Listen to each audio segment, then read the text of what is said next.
All right. Good morning, everyone, and welcome to the Fix a Leak Week virtual workshop part 2. Today we will be covering outdoor irrigation leak repair and cold weather pipe protection. We have brought in some of the most experienced and knowledgeable professionals in the field to help you tailor a game plan to make your home or business more efficient when it comes to water consumption. So stay tuned for the entire program. For those of you just tuning in for the first time, welcome. And for those of you who are with us for part 1, welcome back. We want to thank our partners, the City of Dallas, the City of Fort Worth, and the Environmental Protection Agency. We look forward to continuing these partnerships to bring you more awesome educational content in the future. So let's dive right in. Before we get to our first speaker, I would like to talk to you a little bit about Winter Storm Uri that we experienced just a few weeks ago. The storm wreaked havoc on all of our systems, from the electrical grid to our water delivery system. Grocery stores were short on inventory like bottled water and toilet paper. Most essential goods were depleted or inaccessible. Some residents that lost power experienced outage for several hours, if not days. Other residents experienced burst pipes inside the home that caused damages that are still unresolved and unrepaired. And of course, the most tragic outcome due to the storm is the loss of life due to extreme weather conditions. Now, I know it's Fix a Leak Week, and I know it's a Fix a Leak Week virtual workshop, but I have a question. Can I share my experience with the storm with you? Let's see, anybody in the question and answer, would y'all like me to share my experiences? All right, I got a yes. All right, excellent. So right now what I'd like to do is I want to share my top tips to boost morale during inclement cold weather. Morale is very important if you want to maintain optimism during these times. During the storm, like many of you, I lost power at my home for over 50 hours. Fortunately, my wife and I have a very warm blanket that we never use. Why? Because it gets too hot. Well, let me tell you, we were very grateful to have that blanket during this winter storm. It kept us warm overnight when it was only 50 degrees in the house. My mom also knitted me a scarf that I pulled out. Let me show you guys. Nice little scarf, wrapped it around my neck, kept me warm. This kept my morale up big time. Another thing, let's talk about candles and flashlights. If you don't have any candles or flashlights in your house, you definitely want to get some. And they're pretty cheap, but the types of flashlights I'm talking about are like these lanterns, like this one. You set these up around the house, and you're able to see where you're going.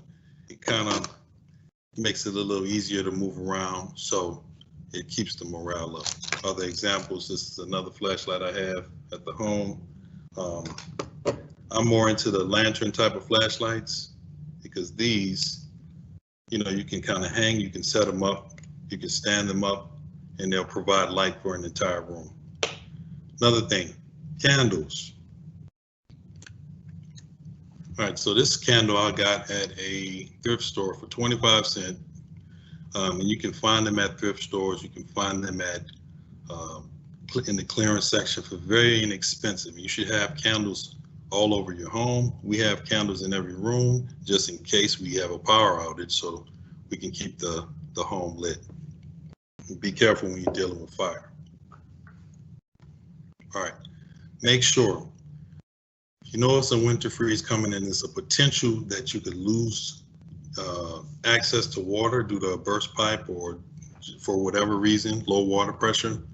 You want to fill the tub with water, but make sure that the tub is clean before you do so, because you may need this water to drink. I know one of my teammates, she told me that she used the water for drinking, which is drinking water but you want to make sure that the tub is clean before you use it. Another thing you use that water for is to flush the toilets, and it's very important that you have that water in the tub before something happens. All right. So during the day, we stayed near the gas stove where we had all the burners lit, and that kept us warm. So that really helped us maintain a level of morale, being able to get in and out of the heat.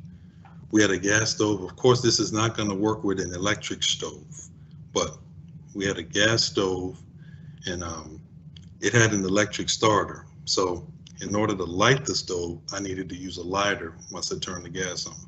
Just turn the gas on low. Don't turn it all the way up because you don't want the flame to come up. And you should have lighters in the house. This is a basic lighter that we have here, but it works pretty good, but your fingers get really close to the fire. So I prefer this type of lighter, right? It's a clicking flame. So it protects you from getting too close to the fire. Plus, these can be refilled. They have a little hole back here where you can put the butane in and you can refill these. So we never throw these out.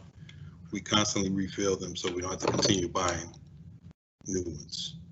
All right. Speaking of fire, you always want to keep a fire extinguisher in the house. I'm sure a lot of you don't have one, but I got one right here. This is a fire extinguisher I keep right by the bed just in case, if it's a fire in the house and I need to get out, get my family out, I got this fire extinguisher. Maybe I can subdue the flame so that we can escape. If you look at this little gauge, the arrow is pointed up in the green. That means that it's full. I have the pin in. What you do is you pull the pin out and you aim at the base of the fire and you sweep. So if you have any fires, not just in a freeze, but anytime, you aim at the base of the fire and you sweep, and that's how you take the fire out.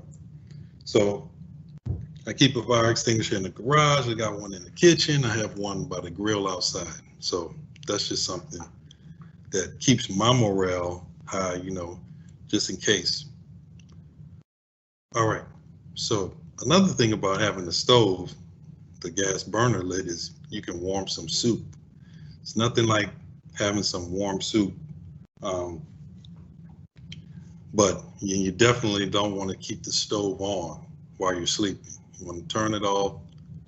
We try not to keep the candles lit when we're sleeping, just in case, to be safe.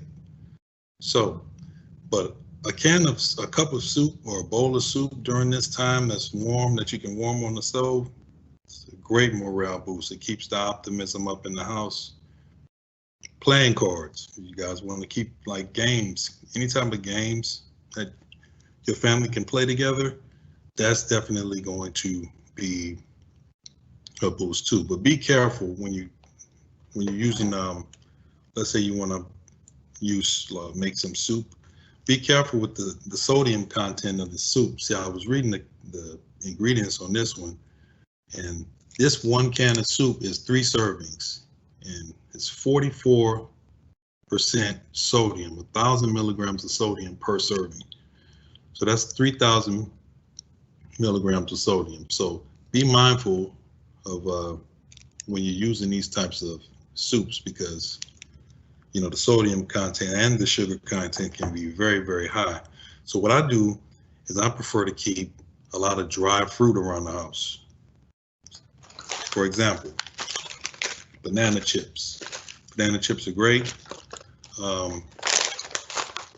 Dried nuts. Apple rings. What's another? Raisins. So I keep all of those items because they give you quick energy. You just get a handful of dry fruit, some nuts, and you'll be good for a couple hours. It keeps your energy level up. It doesn't require you to prepare. You just make sure you have a lot of that stuff available so that you can continue on. All right. Another thing I want to talk to you guys about having in the house is Good old hand warmers and toe warmers. All right, now I learned about this when I worked in the oil and gas industry long ago on the Houston Ship Channel. In my previous line of work, I was considered a tankerman. So what is a tankerman? Tankermen work on barges, and the job is outside 100% of the time, right? So most often here, Texas weather is very warm, but we have some pretty cold days. If I went to work on a cold day, let's say 50 degrees or colder, no matter how many pair of socks I put on and how warm the boots I had on, after being on the job for about 1 hour, my feet would start to numb. The jobs went from 8 to 15 hours. So it's a pretty long time to have numb toes, and it's a very uncomfortable feeling. So I was told by an older, wiser tankerman to get some toe warmers. And toe warmers are made by the same company, Hot Hands. I wish I had a pair, but I don't have any with me right now. These are the hand warmers. And you basically stick them on top on your sock, and it keeps your toes warm for 6 hours. I mean, I'm talking like 6 straight hours. Your toes are perfectly warm, right? The directions say to place under the sock, but me personally, I like to put the toe warmer on top of my sock because you could feel it when you're walking around under your sock. So try to stay away from that. I would bring at least a couple pair to each job. So having those toe warmers in the house during this type of event is like, you can go to sleep, no problem if you have them on your feet. You know, it's no problem at all. The hand warmers are good too. So what I do is I'll take my glove. These gloves are Thinsulate gloves. I always try to find gloves with Thinsulate because they keep your hands warmer. And what I would do is I put the hand warmer inside the glove. So if you have a hand warmer inside the glove, I mean, they're safe to go to sleep with. You just, every time you squeeze your hand, it pushes the heat to the fingertips. So that keeps you warm.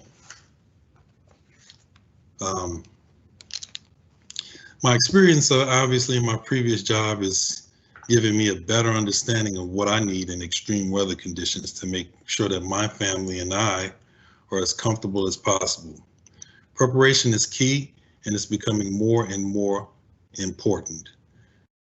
I feel it's better to have these items and not need them than to need these items and not have them. It's always better. Now, these types of items go from it's optional to essential during the winter freeze. Now, all of the warm weather stuff, we live in Texas, so when do you shop for this stuff? You don't shop for it during the winter, you shop for it in the summer. It's always going to be more cheap and more inexpensive to buy gloves, hand warmers. All that stuff is on clearance in the summertime. So be on the lookout, because what we want to do is what we've been seeing more often lately is FOMO, fear of missing out. You see people doing grocery runs, going to the grocery, buying all of the bottled water, buying all of the toilet paper, buying all of the paper towels, and all of the generators are gone, everything. You're seeing a lot more of that more often. So we want to try to avoid that. What I do in my financial life is dollar cost average. I might buy a little bit consistently over time, just buy a little bit consistently over time. I use the dollar cost average method to buy the items that I need for an emergency as well. Some items I'll buy in bulk, like that I normally use for sure, like toilet paper, bottled water. We keep bottled water just in case, but I drink from the tap here, city of Houston. We have a superior water rating for over 10 years, so I drink the tap water personally. But to each his own, obviously, it's safe to drink. Now, we haven't had a freeze like this one since 2011, about a decade ago. But studies are showing there will be an increase in these type of cold weather events, in addition to the increasing activity during hurricane season. So why is this happening? All right. Dr. Catherine Hayhoe, a renowned climatologist from Texas Tech University, says climate change is the reason we are experiencing these inclement weather patterns. If you don't know who she is, you should definitely do a search. She has tons of YouTube videos and articles explaining climate change and its effect on our weather. Dr. Hayhoe states that the polar ice cap, which is located at the North Pole, is melting away. If you look at this slide, you can see that since 1979, 20% of the polar ice cap has melted away, which has increased the sea level, and it causes more flood events along the coastlines all over the world. So, what other effects can be seen from the polar ice caps melting? Well, let's take a look at this next slide. Okay, so on the left, you got two pictures up. On the left side, across the top, that red line, that is the polar jet stream. All right, so this jet stream usually stays in the northern hemisphere, but the picture on the right, you can see the jet stream takes a more southern trajectory. And what does it bring with it? Winter freeze events. It kind of creates more of a wavy pattern. So the jet stream is going in more of a wavy pattern. So that winter freeze that we experienced was air from the Arctic, just kind of coming out and hanging out with us. And man, it's pretty interesting, the effects that it brings to a city like Houston. I'm sure Dallas had the effects, Fort Worth as well. What type of damages do we see? Damages like burst water pipes, you know, that create more leaks, right? You want to go to the next slide, please? All right, so polar ice caps that are melting also indicates that the temperature of the oceans are getting warmer. So the oceans are warming, the sea level is rising. If you look at this slide, it indicates sea level rising substantially in the last 100 years, and the oceans are rising in temperature. So what does that create? Creates an environment for tropical storms and hurricanes to form more frequently. This means the scientific data shows, you can go to the next slide, please, that we will have warmer summers and colder winters as time goes. Kind of weird, you know, you hear about global warming. Dr. Catherine Hayhoe calls it global weirding. It's kind of her spin on it, global weirding. You should definitely check her out to get a better understanding of this. I'm not an expert on this climate change, but the more I learn, the more I kind of can see how it correlates with what we've been experiencing. So you definitely want to be prepared for these inclement weather events, not just cold, but, you know, the hurricanes and things like that, by having some things in the home to keep you from, you know, going thirsty, to keep you from being hungry as well, and to keep the morale up with your family. Because once people's morale goes down, it's really hard to bring it back up. So you want to maintain it as best you can in this situation. So if you guys have any questions for me, I'll be taking questions in the question and answer section. I hope I helped you out a little bit with some of the things I use to prepare my family for an event like this. All right, let's see. Any questions?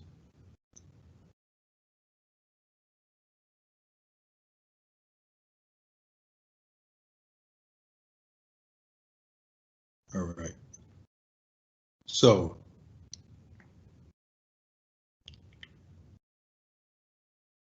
let's see. I think no, we won't be going. We got Mr. No questions. Well, we got Mr. Patrick Dickinson as the first. It's going to be our first speaker. All right. So if we don't have any questions for me, let's go. Let's move on to. All right. What would you recommend for those whose water went out? Interesting question. I like that question. We have a few people that will be talking about at the end of this at the end of our or our last speaker is from the city of Houston, Mr. Byron King and Mr. Carlos Flores. They are going to go in deep detail about that topic. And they're the experts. I'm really not an expert as far as that. You just make sure that you got water in the tub, because you need to have that water in the tub to flush your toilets. If you don't have any water in the home, or if you lose water, you definitely want to have, and perhaps you get yourself and we encourage a rainwater collection tank. If you get a 55-gallon rainwater collection tank, and you can use that water to flush the toilets in the home, that's definitely a big deal. It's a big deal. So if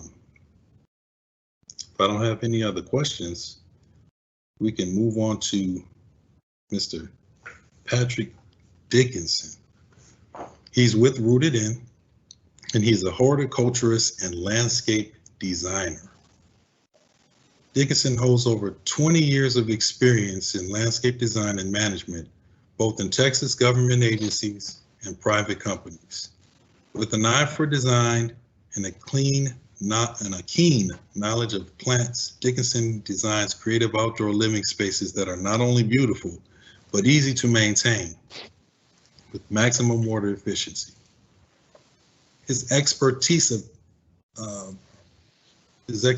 landscape, water use efficiency, rainwater harvesting, irrigation design, drip irrigation, and new technology.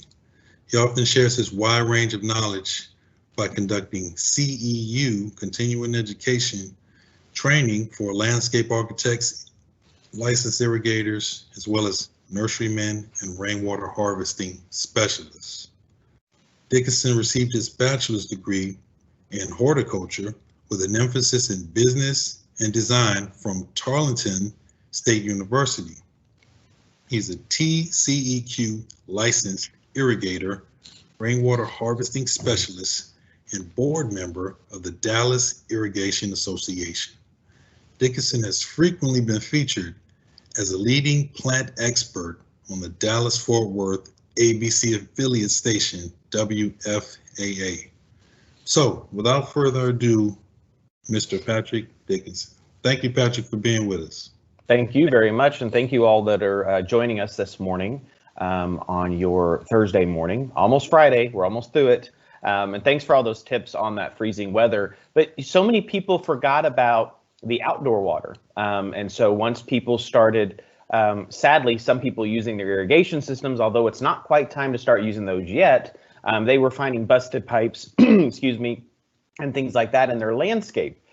So make sure that you're checking your irrigation system, being aware of what's going on outside.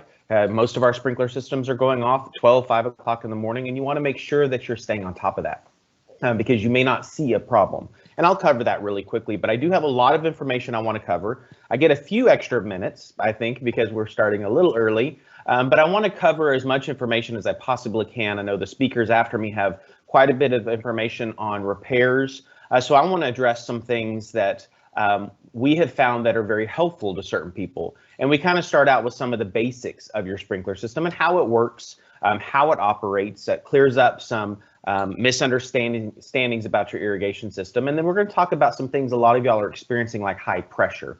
And that's what I'm going to focus a little bit on this morning with you, is that high pressure situation that so many of y'all are experiencing.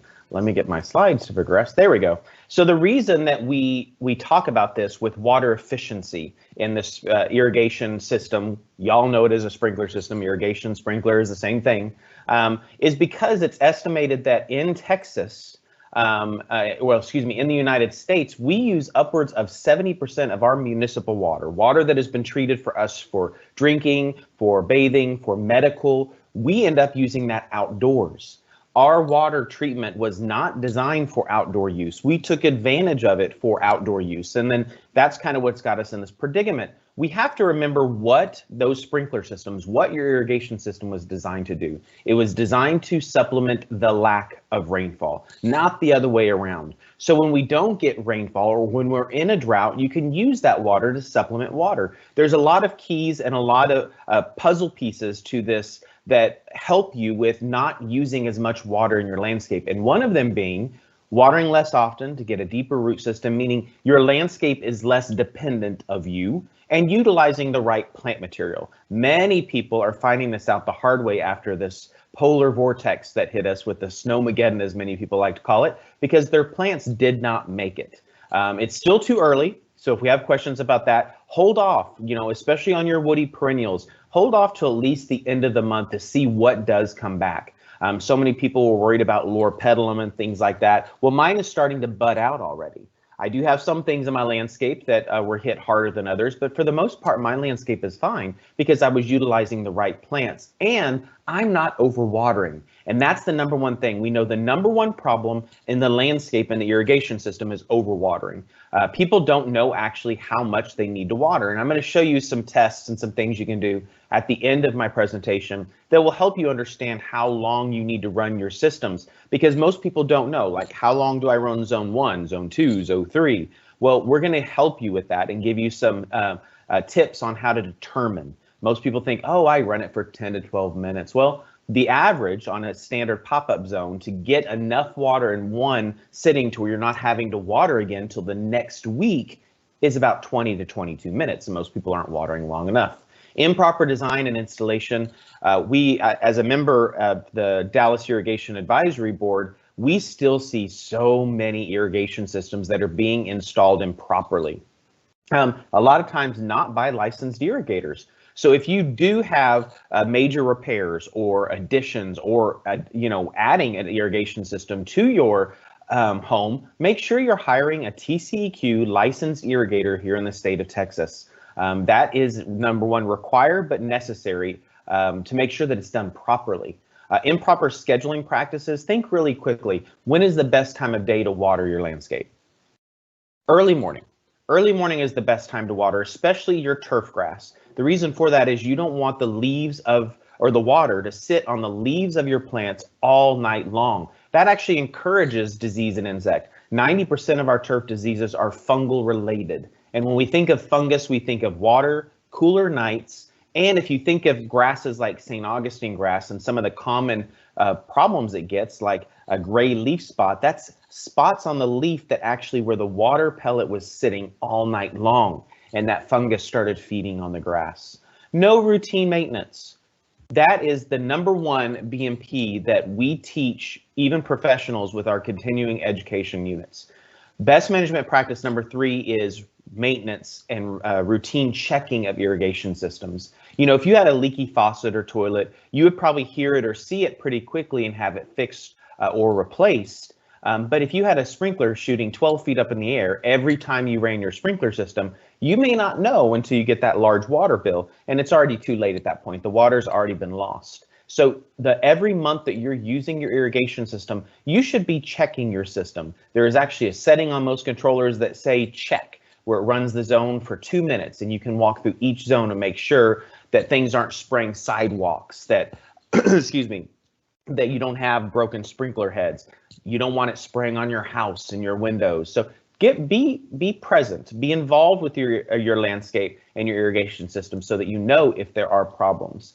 So a quick list of best management practices holistically across the entire landscape to help you be more efficient in your system. Number 1, water only when required or when needed.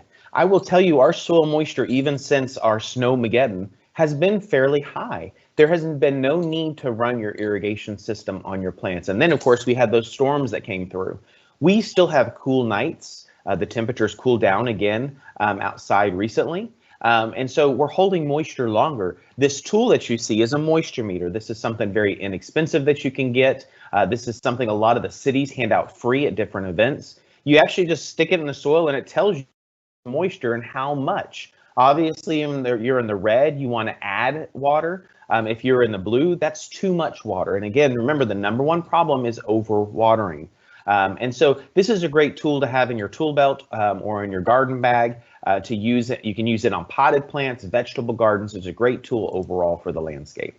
Water slowly and less often and deeper to encourage deep roots. So what this is, you see the sketch on the right, as well as a live picture of some research crops showing plants that were watered more frequently and less often, or more frequently in shorter spouts versus less often and deeper, and look at the difference in the roots. Can you guess which one is which? Well, the grass that is on the left right here, the real grass, excuse me, this is a grass that's been watered maybe once a week or only when needed, depending on rainfall for our primary source of water.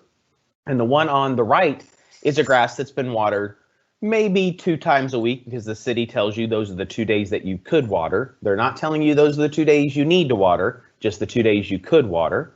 And sometimes 10, 12 minutes on its own.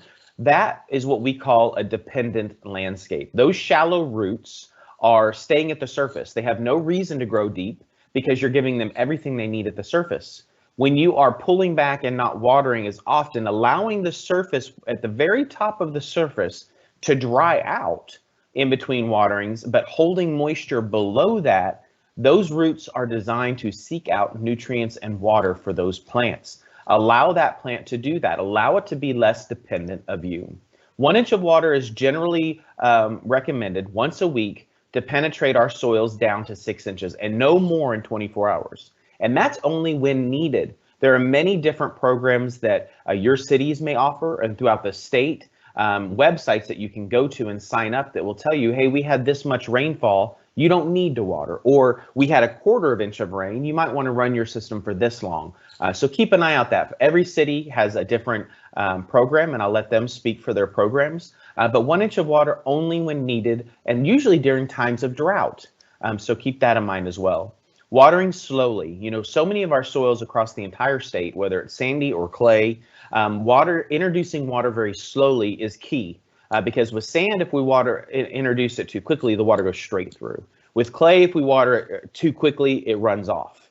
So drip irrigation is something that can help with introducing water very slowly. Sandy soils, you want to add some compost to help hold that water so without it going straight through. Clay soils, we add compost so that we can get the water into the soil. But drip irrigation is the most efficient form of irrigation that we can teach you. And I highly encourage you to look into converting or installing new drip into your irrigation system if you don't already have it. It is required in different aspects throughout the state now. All parkways and medians are 48 inches or less are required to only be drip. They can no longer be spray. Some cities have, like my city, Dallas, have taken it a step further and said 60 inches. So all parkways, medians, and parking lots or that parkway in front of your home can no longer be spray. They have to be drip irrigation, and that is to minimize, if not eliminate, a lot of the runoff.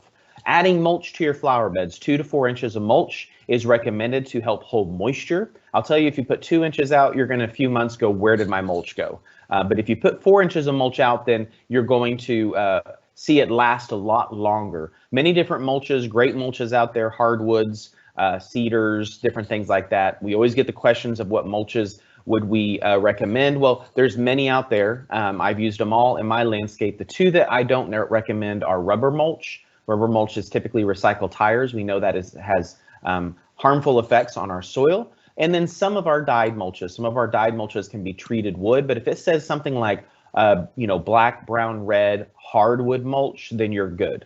To each their own. Some people do like the coloring. I know my mother likes the black hardwood mulch in her flower beds. Water newly planted plants individually. This is key because many people don't know how much water their irrigation system actually uses. So let's say you have a new plant, shrub, tree that you're putting in your landscape, and it may be 100 degrees in August, and you think it does need the first season, needs a little bit of supplemental water to get it through the heat. And you want to came home from work and you'd rather just go turn on zone 1 and water it than actually take that water hose with the water spigot on it or the watering can, the 1 to 3 gallon watering can, to water that plant individually. Think about this. The average 6-zone pop-up sprinkler system, meaning all 6 zones are pop-up sprayers. If I ran all 6 zones 15 minutes, can you guess how many gallons of water I've used? That gallonage would be anywhere from 1,300 to 3,800 gallons of water. Depends on how many spray heads are in that zone. It's a lot of water. It's not just 50 to 100 gallons. It's a lot of water. So keep that in mind. That's where we get up to that 70% that we don't want. Water without creating runoff. We know you're going to get a little misting, a little overspray with pop-ups. It's the nature of the sprinkler system, especially when we have a little bit of wind or slopes. But this right here is runoff. As soon as your water starts traveling on hard surfaces, that means you need to turn off that sprinkler system. And I will show you a practice you can do later on that will help you reduce, if not eliminate, some of this problem. Check your irrigation system monthly because you get your water bill on a monthly basis. So now let's start with the basics. I'm going to run through fairly quickly on just the basic makeup of your irrigation system, how it works, the bones of your sprinkler system, because so many people don't know. Your sprinkler system operates primarily on water pressure. The only electrical part is from the controller to the valve, and that's just maybe 1 or 2 wires, very low voltage wires that's sending just a very quick signal. So most of your sprinkler system is all pressure, and some of y'all have very high pressure. We'll show you how to control some of that here very briefly. But your backflow device, there's different backflow devices recommended across the state. TCQ has a minimum standard, and this right here, what you're looking at, it would be a double check backflow device. And so this is where we tee off from your city line, because we don't want the same line that's going into your home to be tied to the same line that's going outdoors, because we don't want any cross contamination possibly happening. So this right here prevents water from, number one, going back into the city line, but it also tees off and creates a whole new main line to your outdoor watering. I'm pointing to my outdoors like you can see it. And so this is typically what it looks like in your landscape. It's usually going to be a green box and should say Irrigation Valve on it, a rectangle box, and you can see down in this picture those double handles. If you ever have a problem, a zone that sticks on, something your sprinkler system gets frozen on, I hope you weren't one of those people during this last storm, you can actually go out to this rectangle box and take one of these handles and pull it perpendicular to the pipe. Right here you can see it's parallel to the pipe. You pull it up perpendicular to the pipe, and that should turn off the water. It cuts off the flow of water to your sprinkler system. So if you can't get an irrigator out there, or you can't make the repair that quickly, or you are making that repair, turning the water off at the backflow can immediately turn off the water, just like it would be turning off the water to your home if you turned it off at the meter. You can see here the black box is the city meter, and it's running, the pipe is running this way, and we tee off. And then this right here is our irrigation double check. So that is where the water is introduced into our irrigation system. So your irrigation controller, the brains of, well, I don't want to say the brains because we want you to be the brains of your irrigation system. Your irrigation controller is where you make the decision. And I'm going to simplify it for this because so many people are intimidated and scared of their irrigation controller. The technology is something that we borrowed from, and we borrowed it from the alarm clock. You're setting an alarm for each zone to turn on, how long you want that zone to run. That is the simplicity of the irrigation controller. Now, some of them have become a lot more, I don't want to say complicated, but a lot more smart.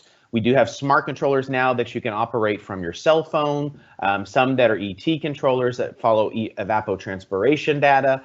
Some of them have their own private little weather stations. Many different options out there. Choose the one that is more suited to you, just like choosing the right cell phone that is suited to you. On that controller, you should, and it is required by the state, to have an operable rain and freeze sensor or other technology is what it says. That other technology is something like an on-site weather station, which has a rain and freeze sensor with it. But the rain and freeze sensor turns off your controller to avoid situations like this, because we hope most of y'all would not do this.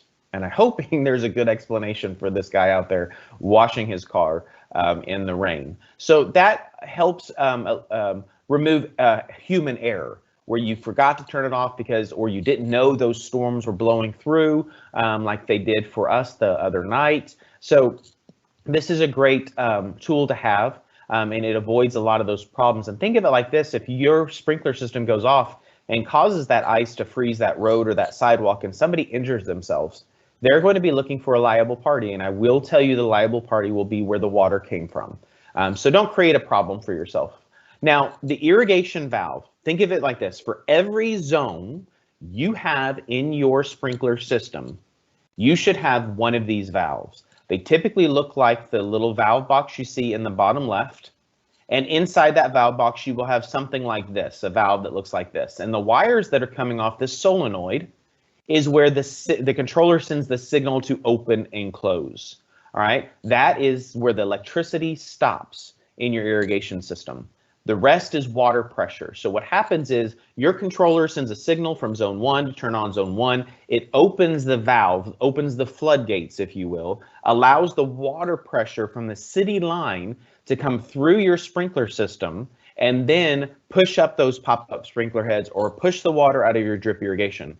So it looks something like this. Your controller sends a signal to that solenoid. It opens up that diaphragm and allows the water to go through literally like a floodgate, and the water pressure goes through into your irrigation system. That is the simplicity of it. That's where the electricity stops.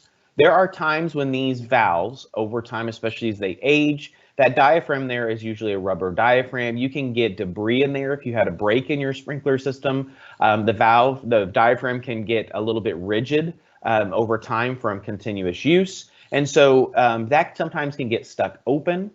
Sometimes it won't open, and that valve may need to be replaced. From here, because the water that's back on your main line that's coming from the city is an actual pressured line, under pressure line, this is where we recommend, unless you really are handy and do understand this, that you might require a licensed irrigator at this point to come and replace that valve for you. Anything from the lateral line out, when we don't have water in the pipes, sprinkler heads, I'm going to show you, you can change those yourself. And I believe a gentleman behind me is going to be talking about repairs as well. So pay close attention to that, because you can save yourself a lot of money by doing a lot of this yourself. And it's so easy to do. And a lot of irrigators, people say, well, why are you telling us to do that? You're taking money from the irrigators and the plumbers. No, we're not.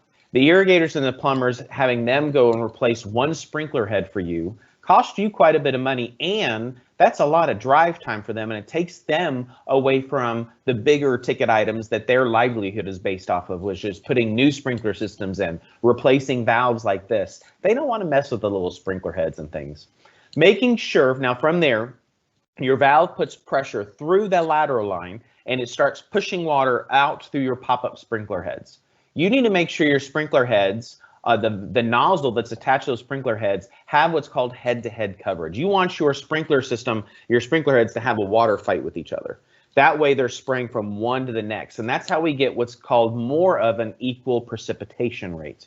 And also making sure that they're all utilizing the same nozzles at the top of the sprinkler heads. Have you ever seen somebody turn their sprinkler system on and every pop-up sprinkler head is putting out a different pattern or looks totally different? Well, you're not getting equal precipitation rate, and that's where people struggle, and they're like, well, it's still dry over here, and I ran the sprinklers for like 10 minutes, or it's too wet over here, and I ran the sprinklers for 10 minutes. You need to make sure that your nozzles, everything, are matching up, and I'll talk about that with some of these new sprinkler heads too, that we're going to show you for high pressure. Now, some of the most common areas that we see leaks in residential systems, you need to be looking at wherever there's a seam, is what I like to call it. So you can see here in this picture where we kind of drew the arrows. We took this picture of the sprinkler head. This is where you see the sprinkler head at the soil. This cap on top of your sprinkler head actually just unscrews. All right. The sprinkler head just screws on to this riser right here. And then the riser screws into the pipe that's in the ground. And then from here, this is your lateral line that's underground, usually about 6 inches below ground, is glued in. This is typically where we see the most leaks, and the reason for that is because of vibrations, because of things hitting the sprinkler head, people running over the sprinkler head. We've had dogs chew the sprinkler heads. So if you look at the picture on the left, you have your nozzle. This is that nozzle I was talking about, and that you can change out to making sure they're all matching as far as the pattern throughout your sprinkler system, the riser, the wiper seal, that's more of a rubber thing. These are areas that you can see water coming out. And I'll tell you, a lot of times they just need to be tightened back down. They've come loose from vibration over time. You just need to get in there and tighten it back down with your hand, and that solves the problem. You have to redirect where that water is spraying, but it's just a simple thing of making sure things are tightened back down. And that will save you a lot of money, because if an irrigator has to come out and do that, he still has to charge you, even though there were no parts, for his time. and that can be very costly. What do you see wrong with this picture? This picture might look pretty common or familiar to many of y'all that are watching today. We have a lot of this misting and fogging that's occurring. Sadly, some of our really older nozzles and some that are still being offered at some of the big box stores create this fogging misting pattern. Not something we want, but this is also a sign of very high pressure. Remember that the water that's coming from your city line is what's dictating the pressure in your system. So it's all that water, that pressure that's coming through your pipes. Could be when you have really high pressure, it comes through those pipes at such a fast pace, or velocity, I should say, it hits the sprinkler head and it hits it so hard that it comes out more of a mist instead of a spray.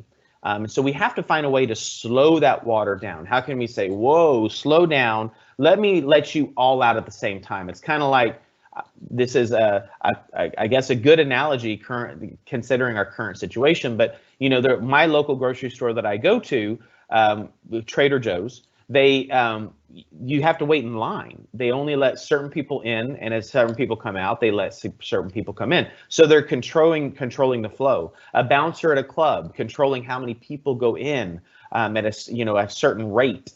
People going into the club. That's kind of what we're doing. Think of it like a bouncer. It's like we want to slow it down. We do not want this high pressure situation. We could be losing 50% of the water coming out of your pipes that you're paying for, that is drifting away or going onto your neighbors or going onto your car and creating water drops. We've heard a lot of those different things that you can do. So high pressure sometimes can look like this misting and fogging. And again, what's happening is the water is hitting that sprinkler head at such a velocity, it's coming out of a mist. And so we need to find a way to slow that down. You need to test to find out what is your PSI. Your PSI is your pressure per square inch that is coming out of your pipe.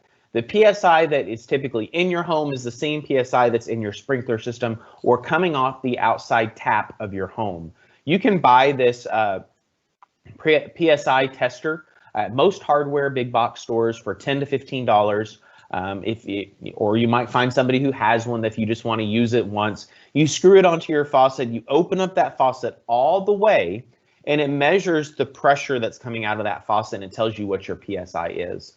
For a standard pop-up sprinkler system, you can run as low, especially with pressure regulating heads, as low as 25 on up to 45 PSI. The average home can be anywhere from 30 to 60. We've seen new developments in certain parts of some cities that can be all the way up to almost 100 PSI.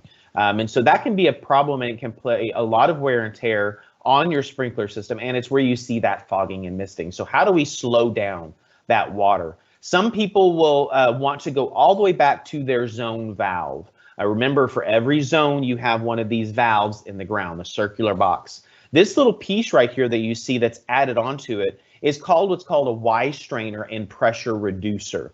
So it helps strain some of the water that's coming through your system where you might get a lot of calcium and lime buildup, the white crusty stuff you can get on your shower heads and everything. But it also slows the water down. It actually has an inhibitor inside that slows the water down to a certain pressure, maybe somewhere down to 35 to 60 PSI. Maybe even lower if you're using drip irrigation, because drip runs off of about 15 to 25 PSI. So this is where we can slow the water down even before it goes to your sprinkler heads. So that's one way of doing it. And this we do request that you hire a licensed irrigator unless you really are familiar with your system. It also will change the shape of your irrigation box. So your little round boxes will now turn into rectangle boxes because you have to leave room for repairs to get down in your. And the other thing is I wanted to mention on your valve boxes, any valve boxes you have around your property, always keep those exposed. So many people say, well, I don't like the look of them, the green in my flower bed, so I just mulch over it so it's brown. Well, we sell brown valve boxes. Some people say, well, I don't like to see the little round green boxes in my irrigation system. Well, so I let the grass grow over it. Well, then you forget where it's at and you have to track and find out where that's at. And so many licensed irrigators do have what's called a valve locator, but you're paying for their time, like sonar, to locate that valve in your sprinkler system. Can be very pricey, very pricey. I moved into my house 6 years ago, 1960s house, and it took all day for me using a valve locator to find only 2 valves. And back in the 60s, you know, they didn't always do the valve boxes, so who knows where those valves are. If they go out, I might have to redo that whole zone. Always leave those exposed, always be familiar with where they're at. Now, the other thing that you can do yourself if you do not want to go back to your valve is something called pressure regulating heads. Pressure regulating heads are now being not mandated, but requested throughout the entire irrigation system, even without high pressure. The reason for that is these heads are designed to put out the same amount of water, the same precipitation rate, or the same pressure for every head. So a lot of people, or irrigators, excuse me, that are putting in new systems, more smart systems, are changing all the sprinkler heads to pressure regulating heads. The reason they do that is they know that at every sprinkler head, it's going to be putting out the same pressure. You can see on this picture right here, this inhibitor that's in there that actually controls the flow coming out of that sprinkler head. So if you do have a high pressure situation, you can just go through and change your sprinkler heads. And this is something that you can do yourself. You do not have to hire an irrigator to do this. You just need to make sure that, number one, you're changing all the sprinkler heads in that one zone, not just one sprinkler head.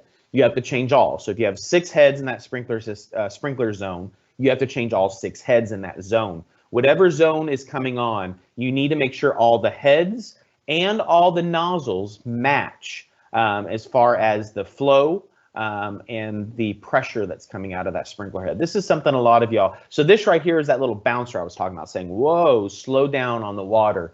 And that's something you can change out. Replacing heads, even if they're broken or spraying, have as the illusion they've sunk down and you need to raise them back up and you need to change that sprinkler head, is something the homeowner or the property owner can do. If you don't want to do it yourself and get a little dirty, even hiring an irrigator, this makes you a better educated consumer overall. You are going to have to dig out around that sprinkler head and make sure that you can kind of get your hands around it to replace it. The other thing is you want to get all the way down to the riser, dig down to the riser that's below the sprinkler head, because you need to make sure you're not getting debris and things coming through the pipe. So you're going to want to turn that zone on and let water shoot out for just a couple of seconds to flush that pipe out of any debris before you put the new sprinkler head on. You change that sprinkler head, and then of course you have to change the nozzle as well. I'm going to tell you about some really great nozzles that pair perfectly with pressure regulating heads.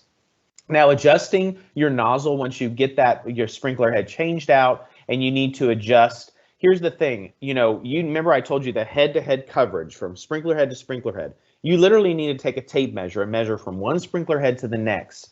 And if those sprinkler heads are 10 feet apart, that means you need a nozzle that sprays 10 feet.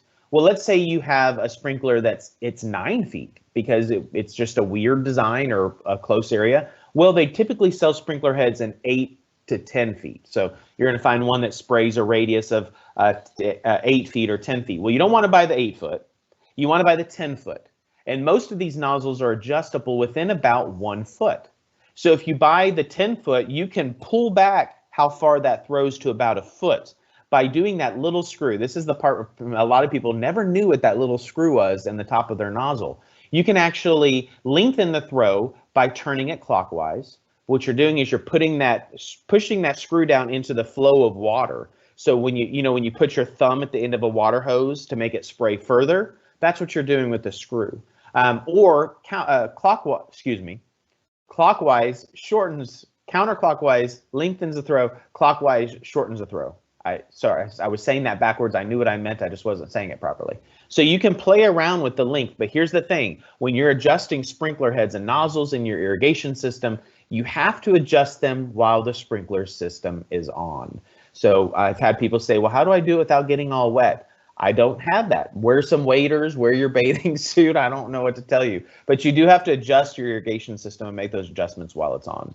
So better nozzles. These are the nozzles that I love promoting and talking about. They go great with those pressure regulating heads because when you have you're regulating the pressure out of each head and you're then regulating the flow of the water, you're getting to almost like that perfect precipitation rate and that perfect pattern. Keep in mind that when you buy your nozzles, there's different patterns. So 90 degrees, 180 degrees, you know, the geometry you thought you'd never use again. 180s along a sidewalk, 90s next to the driveway and the sidewalk. So you have to kind of know the pattern. There are adjustable nozzles. So if you don't want to measure that, you can buy all adjustable and adjust it when you get them put on to the pattern they need to. And that's how you can get even more precise without having that runoff. But multi-stream rotor nozzles are 60% more efficient than the standard spray nozzles. So if you put these on top of those pressure regulating nozzles, you're going to be doing really well.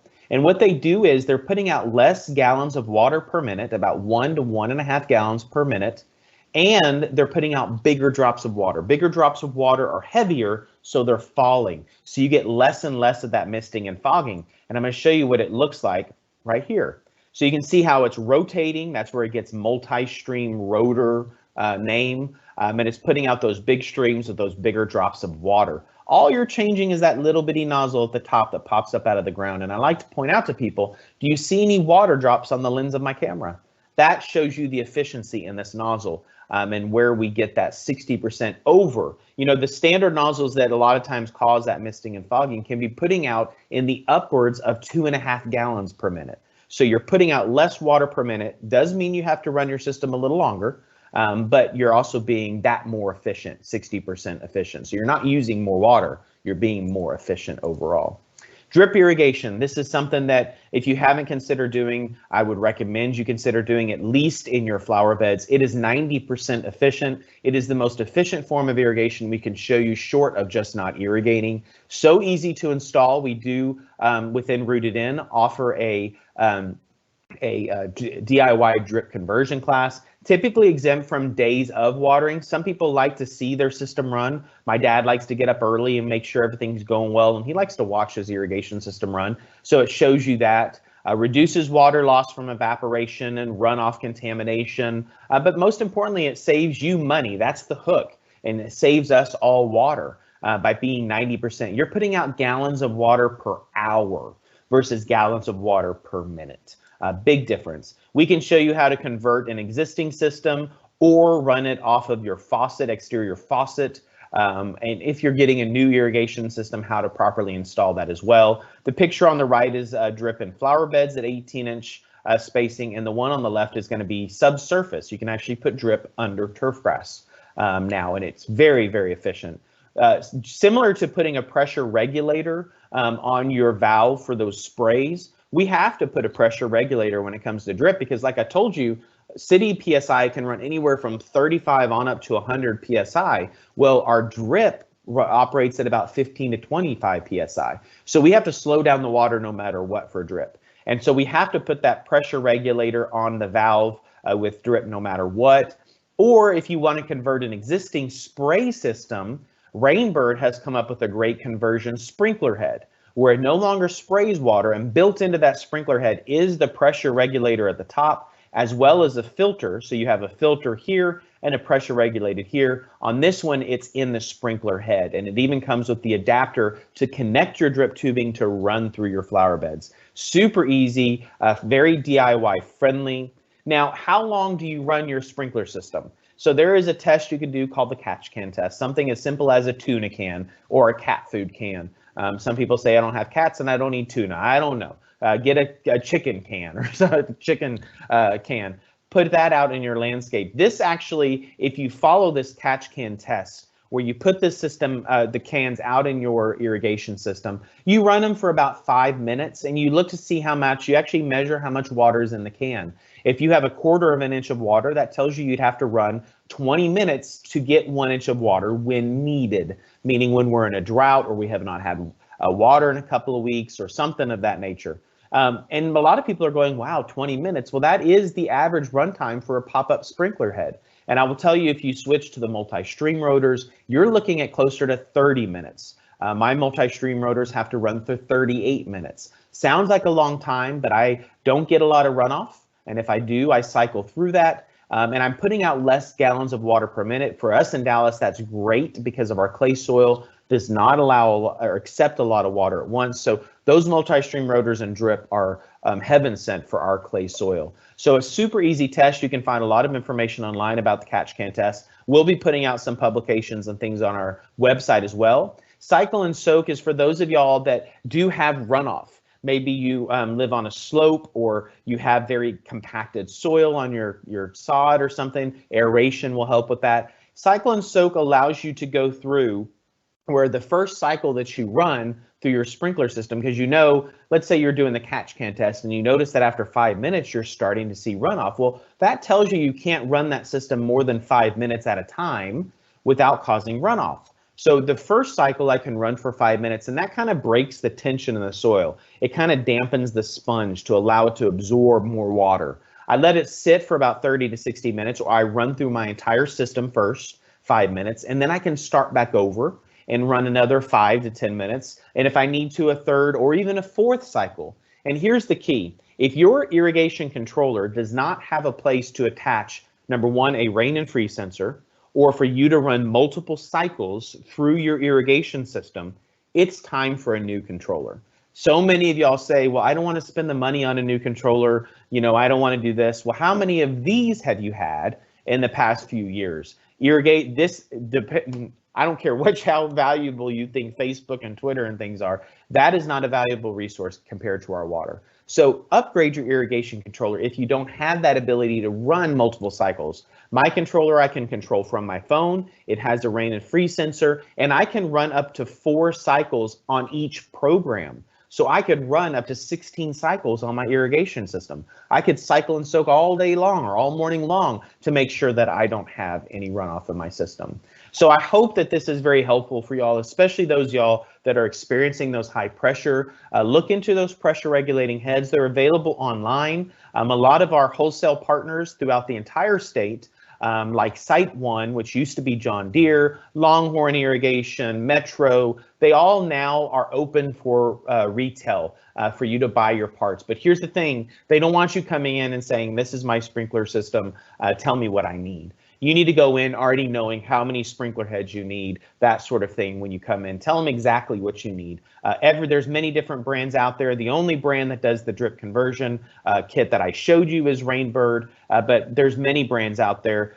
Just buy within your budget. Nowadays, the technology and the way they're all working, they're all wonderful products.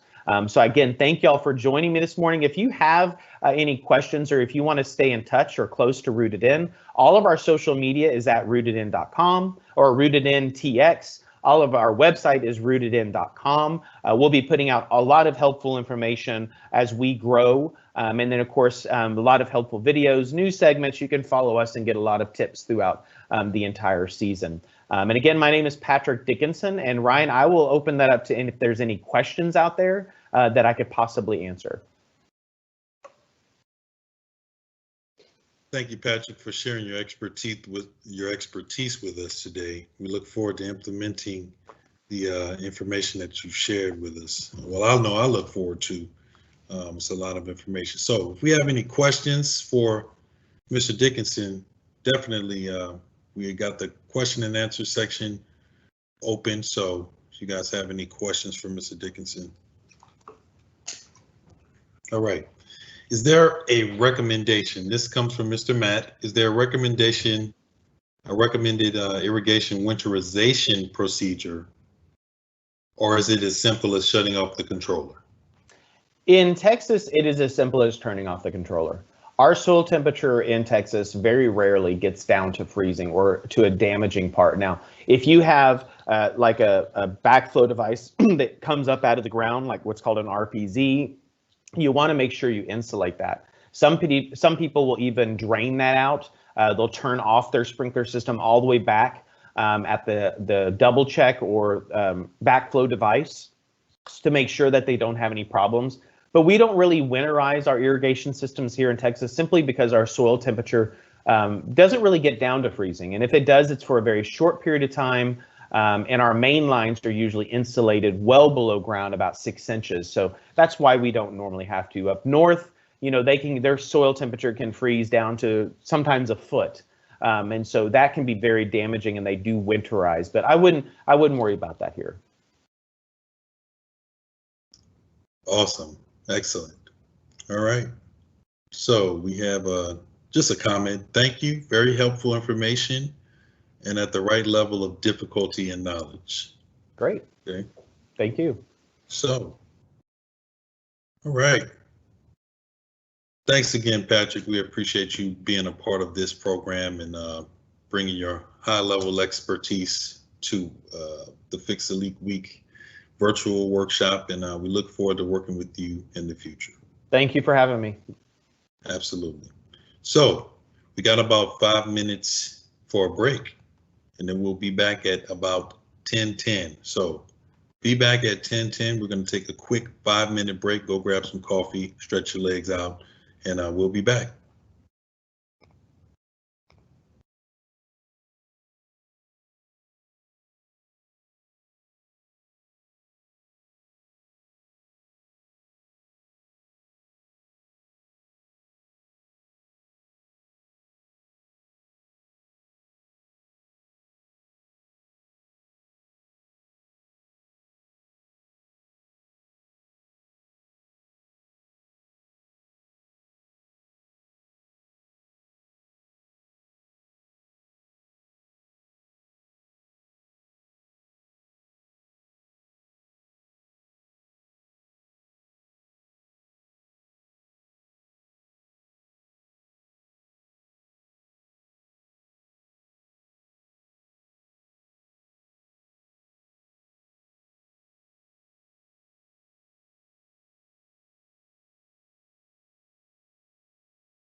All right.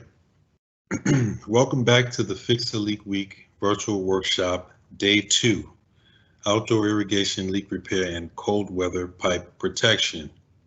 We hope you had a chance to stretch, grab a snack, refill your coffee.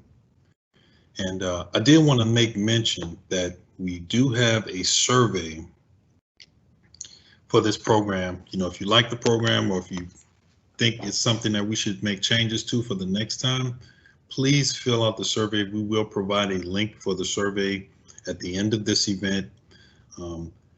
Depending on what part of the city you're located in, either Fort Worth, Dallas, or the city of Houston, the first 25 respondents to the survey in each area will receive a water conservation giveaway. So we encourage you to fill out the survey, and that'll be available at the end of our programming today. So also carbon monoxide.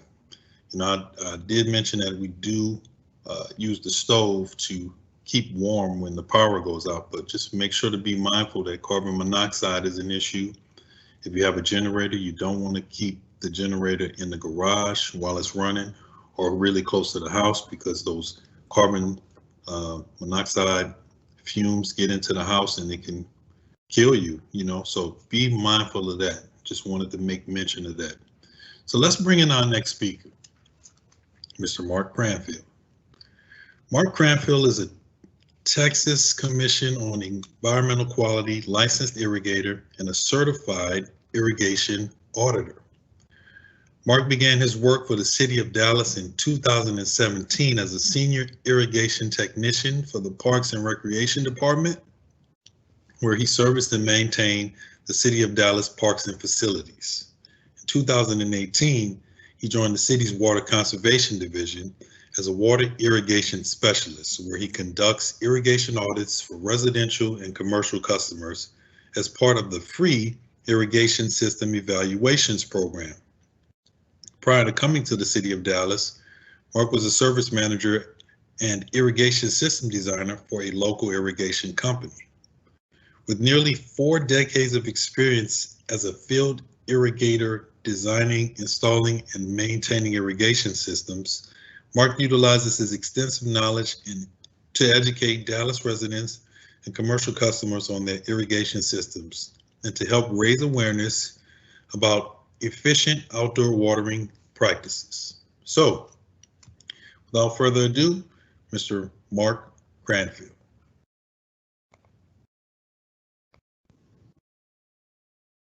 Good morning. Thank you, Ryan. Appreciate the introduction. As he said, my name is Mark Cranfield, and I am a licensed irrigator and irrigation auditor with the city of Dallas. I perform evaluations and audits on commercial and residential sprinkler systems for all of our Dallas water utility customers. So today I want to discuss how an actual system really works, how it's installed, how it's designed, and how it functions. So if you could go to the next slide, please, Ryan. That's our logo for the city of Dallas, savedallaswater.com. There's a lot of great information there. So irrigation system overview and leak detection topics. We're going to discuss system design and installation, how an actual irrigation system functions, irrigation system design and installation, irrigation system product identification and functionality, irrigation system leak identification, and how to repair a sprinkler head and a sprinkler head riser. And then we'll have questions and answers after that. Please go to the next slide, Ryan. Okay, let's look at this photo right here. This photo is an overlay of a typical sprinkler system and how each component is installed and how it is in line and connects to water and then distributes water. The first device we have, as you can see at the bottom bottom left corner, is of course your water meter supplied by the city. And that meter, depending on the size, one of the factors you need to actually design an irrigation system. There's two things that you need to design an irrigation system.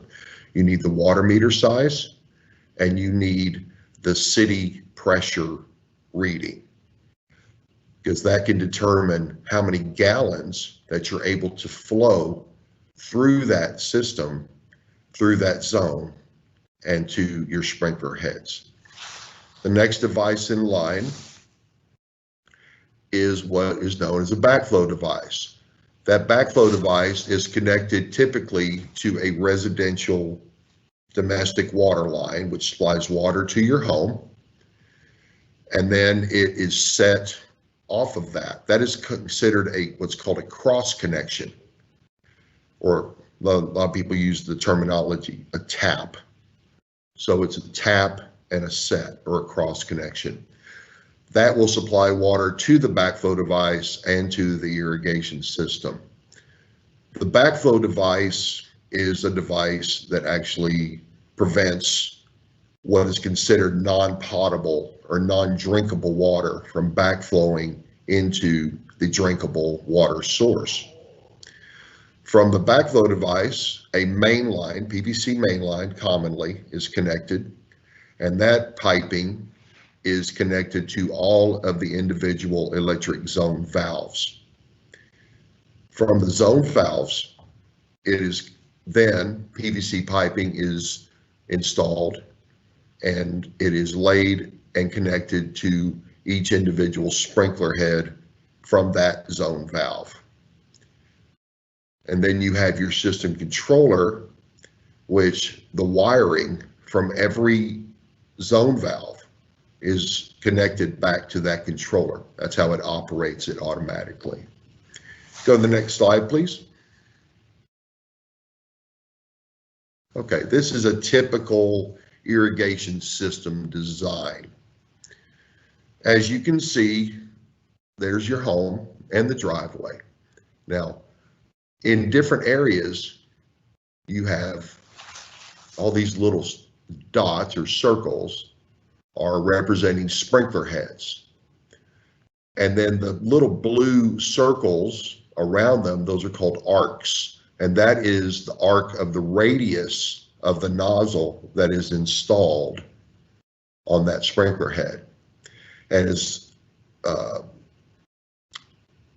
Patrick, the gentleman before me, was talking about, he was talking about head-to-head coverage. This shows what head-to-head coverage actually looks like from a top view. Now, on the top left, top right, this is typically a spray zone. On the left side, where it says backyard, these look like rotary type heads because they're further apart, they have a larger radius, but they are still watering head to head. These here where it says water meter, typically a water meter is not installed inside of a home, not that I've ever seen. So it's usually out installed by the street or the sidewalk, and then that's where your backflow is usually installed, somewhere close to the meter. From that backflow, like I said before, the main line is run to each individual zone valve. These are, you can see these here, the little black and white circles. Those are zone valve symbols. And then the lateral piping from those zone valves will run out to all the sprinkler heads. Just kind of a confirmation of what the previous diagram was. Okay, let's go to the next slide, please. Okay, irrigation design and installation details.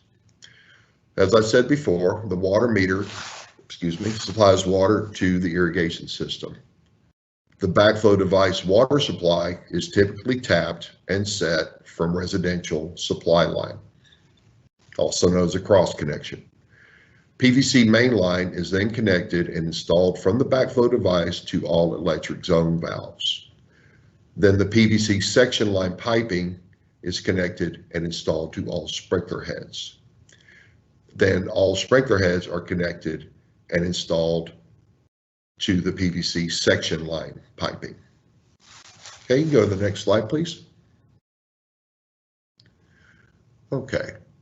Backflow device and electric zone control valves. I'm going to spend a little more time on this. I just wanted to get everyone to be able to see the overview and exactly how a system looks, either on design or in diagram. So on the left, we have a backflow assembly. This is a double check backflow assembly. It's commonly used here in Dallas and Fort Worth. The one in the middle is a commonly used pressure vacuum breaker, which is I've seen many times in Houston. Seems to be the backflow device of choice. And then on the right, a typical electric zone control valve, which, as Patrick was describing, has the diaphragm inside and the solenoid, and how all that functions as he was describing before in the previous. Okay, on the left, the backflow assembly. Let's just talk about backflow assemblies for a moment. Backflows, they do what I had mentioned before. They prevent non-potable or non-drinkable water from backflowing and contaminating, which is considered a contamination, into the drinkable or potable water system. There's so many different types of backflow devices, and each one has its own specific function, which we won't go into today because I don't want to focus that much on that. I just wanted to hit the points on the backflows because they're very important and we definitely need them, and they need to be functioning properly for them to be effective. Okay, so the typical electric control valve, there's so many different types, manufacturers, sizes. It's hard to get into every single one at this time, but they all have the same basic function. They have a main line that is usually constantly under pressure that supplies water to that valve through the main line. And then when the irrigation controller sends the power to the solenoid, it allows that valve to open. And then in reverse, it will close the same way. When the power or electrical supply is cut off, the valve will close. Next slide, please. So as I said before, just so that way everyone can get it into their minds, backflow and PVC mainline piping and electric control valve functionality. The backflow prevention device prevents non-potable, non-drinkable water from backflowing to the potable, drinkable water source. And the state of Texas requires all irrigations to have a backflow device. PVC mainline piping, which is most commonly used for irrigation systems, connects from the backflow device to every control zone valve. These valves are then wired to the irrigation controller for automatic operation. Go to the next slide, please. This is a view of what an actual mainline control valve and lateral piping with wiring looks like in the trenches when it is installed. You can see the control valve there. It's wired to the solenoid, and then the mainline piping, which is located at the bottom of the trench, usually is the first piping that gets installed in an irrigation system when the trenches have been trenched and then cleaned out. Then the main line is installed to all the valves, and all the valves are set. Then once that is completed, excuse me, then the lateral or section line piping is connected to the outlet side of the valve, and it is run to all of the irrigation sprinkler heads. Next slide, please. These are common sprinkler head types. Patrick did mention drip. I did not include that in this presentation at this time, but drip is becoming much, much, much more common these days, and rightfully so with water conservation. On the left, you see a 4-inch pop-up spray head with a spray nozzle attached. This is actually one that you can find at Home Depot or Lowe's, or even any kind of a sprinkler supply company will have these. The rotary head on the right is a 4-inch. It's typical. There's many different types and manufacturers of rotary heads, but this is a common one used on many irrigation systems. And this is the one that actually has a larger radius and obviously uses more water, but it will throw further, which means that you do not need as many sprinkler heads on that zone to cover the same area. However, it's really more for turf watering than anything else, although I do see systems where they use it for other applications. Next slide, please. These are just diagrams of what an actual fixed spray head, like we just looked at on the previous slide, and a rotary sprinkler head looks like when it's operating. The spray head, as Patrick mentioned before, has a fixed radius nozzle. There are different types of nozzles, as he described. And then the rotary is usually an adjustable rotary sprinkler head that you can set the arc radius on, and it will fit, arc pattern, and then it will water that pattern consistently after it is set. As Patrick described before, yes, you will probably get wet when you're trying to adjust these nozzles, because it's really the best way to adjust them is while they're operating. Next slide, please. Okay, irrigation leak identification. This is a wide topic to cover because there's so many different types of leaks and so many different ways to try to identify them. So we'll just go ahead and cover these topics right here. The various type of irrigation leaks, main line and section line piping, like we said, usually PVC, especially on newer systems, zone valve malfunction, and broken sprinkler heads and or nozzles. Then you have mainline piping leaks, which are constantly leaking. And I will put this into the equation. A mainline pipe is usually under pressure unless it has what's known as a master valve installed on the system, which is commonly installed. It's an electric zone valve. It's commonly installed just right on the downside or the outlet side of the backflow. And that main line is run off of that master valve to all the other electric zone control valves. The reason why master valves are used is because it is wired to the controller, and then the master valve only allows water to flow to the system when the controller operates, which means that your main line is not constantly under pressure in a master valve situation. Section line piping leak. Leaks appear only when the zone operates. This is usually what to look for. You can also look for any wet spots in the area. Areas where grass seems to be greener than other areas could indicate a leak. And then we also have a weeping valve, excuse me, which is a zone valve that is either not closing entirely for whatever particular reason. It has debris that is not allowing the diaphragm to close entirely or properly, or the diaphragm is wearing out, it's old.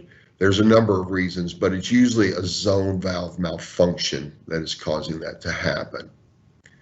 Then you have a broken sprinkler head, which obviously is the easiest problem to identify because it's usually like we saw in Patrick's presentation.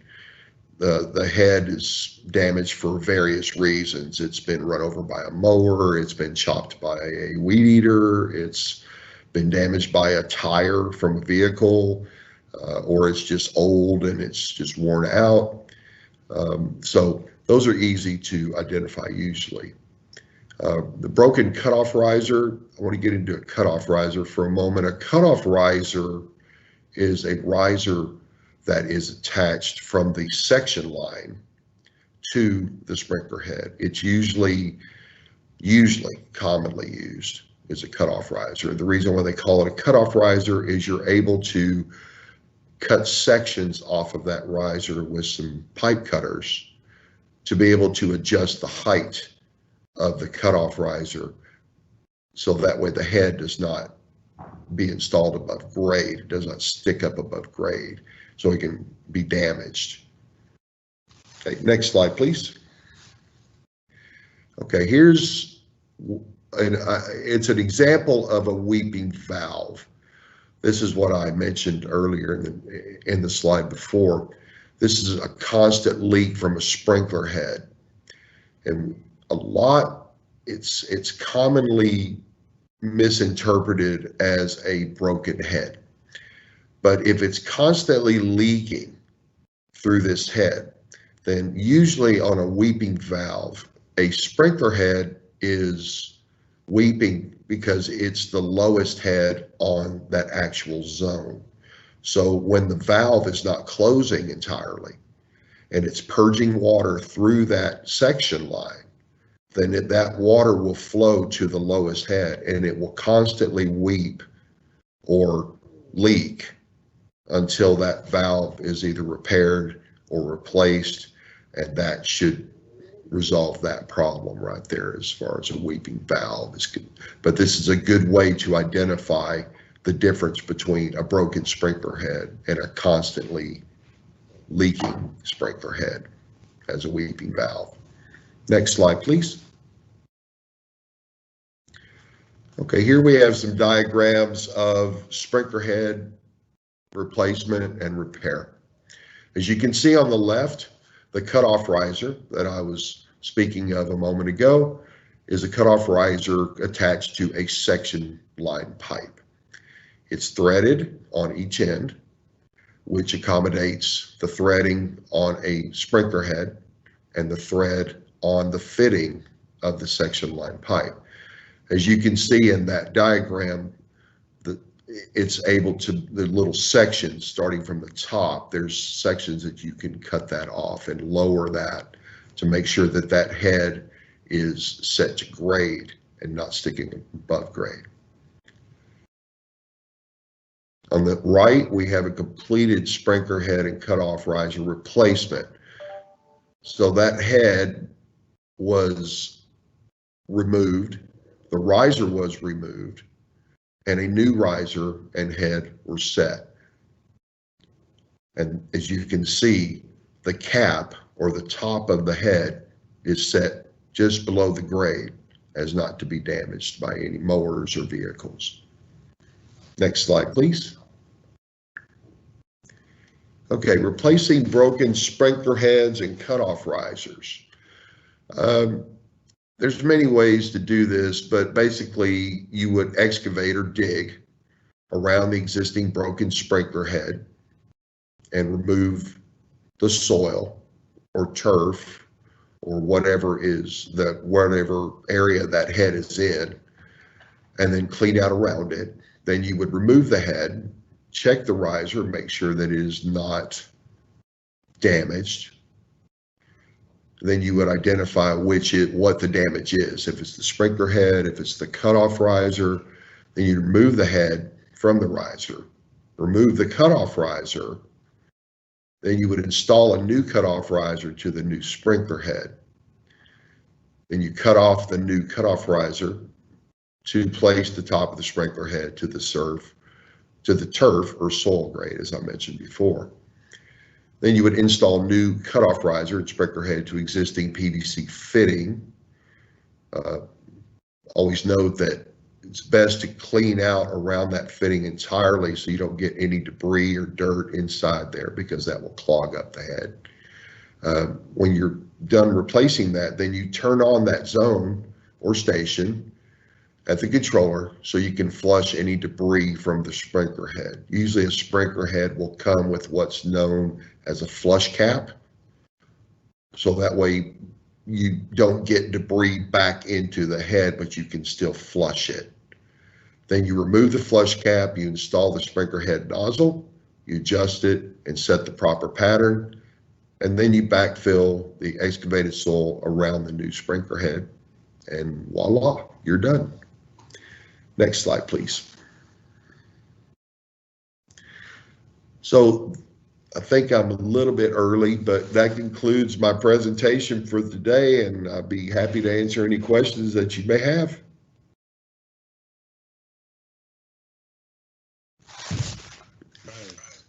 Thanks, Mark. We appreciate you being here with us and bringing your decades of knowledge and the information that you've shared with us. If you have any questions for Mark, please type them into the question and answer section.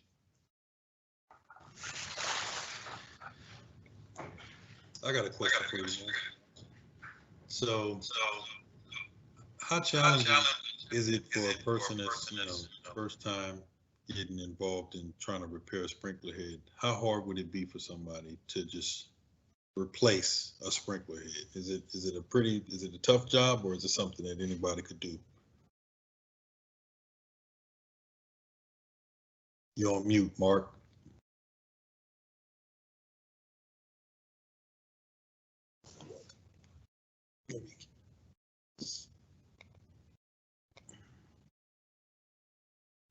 Right. Having a little bit of technical difficulties. Let's see. Try to get you off mute. Interesting.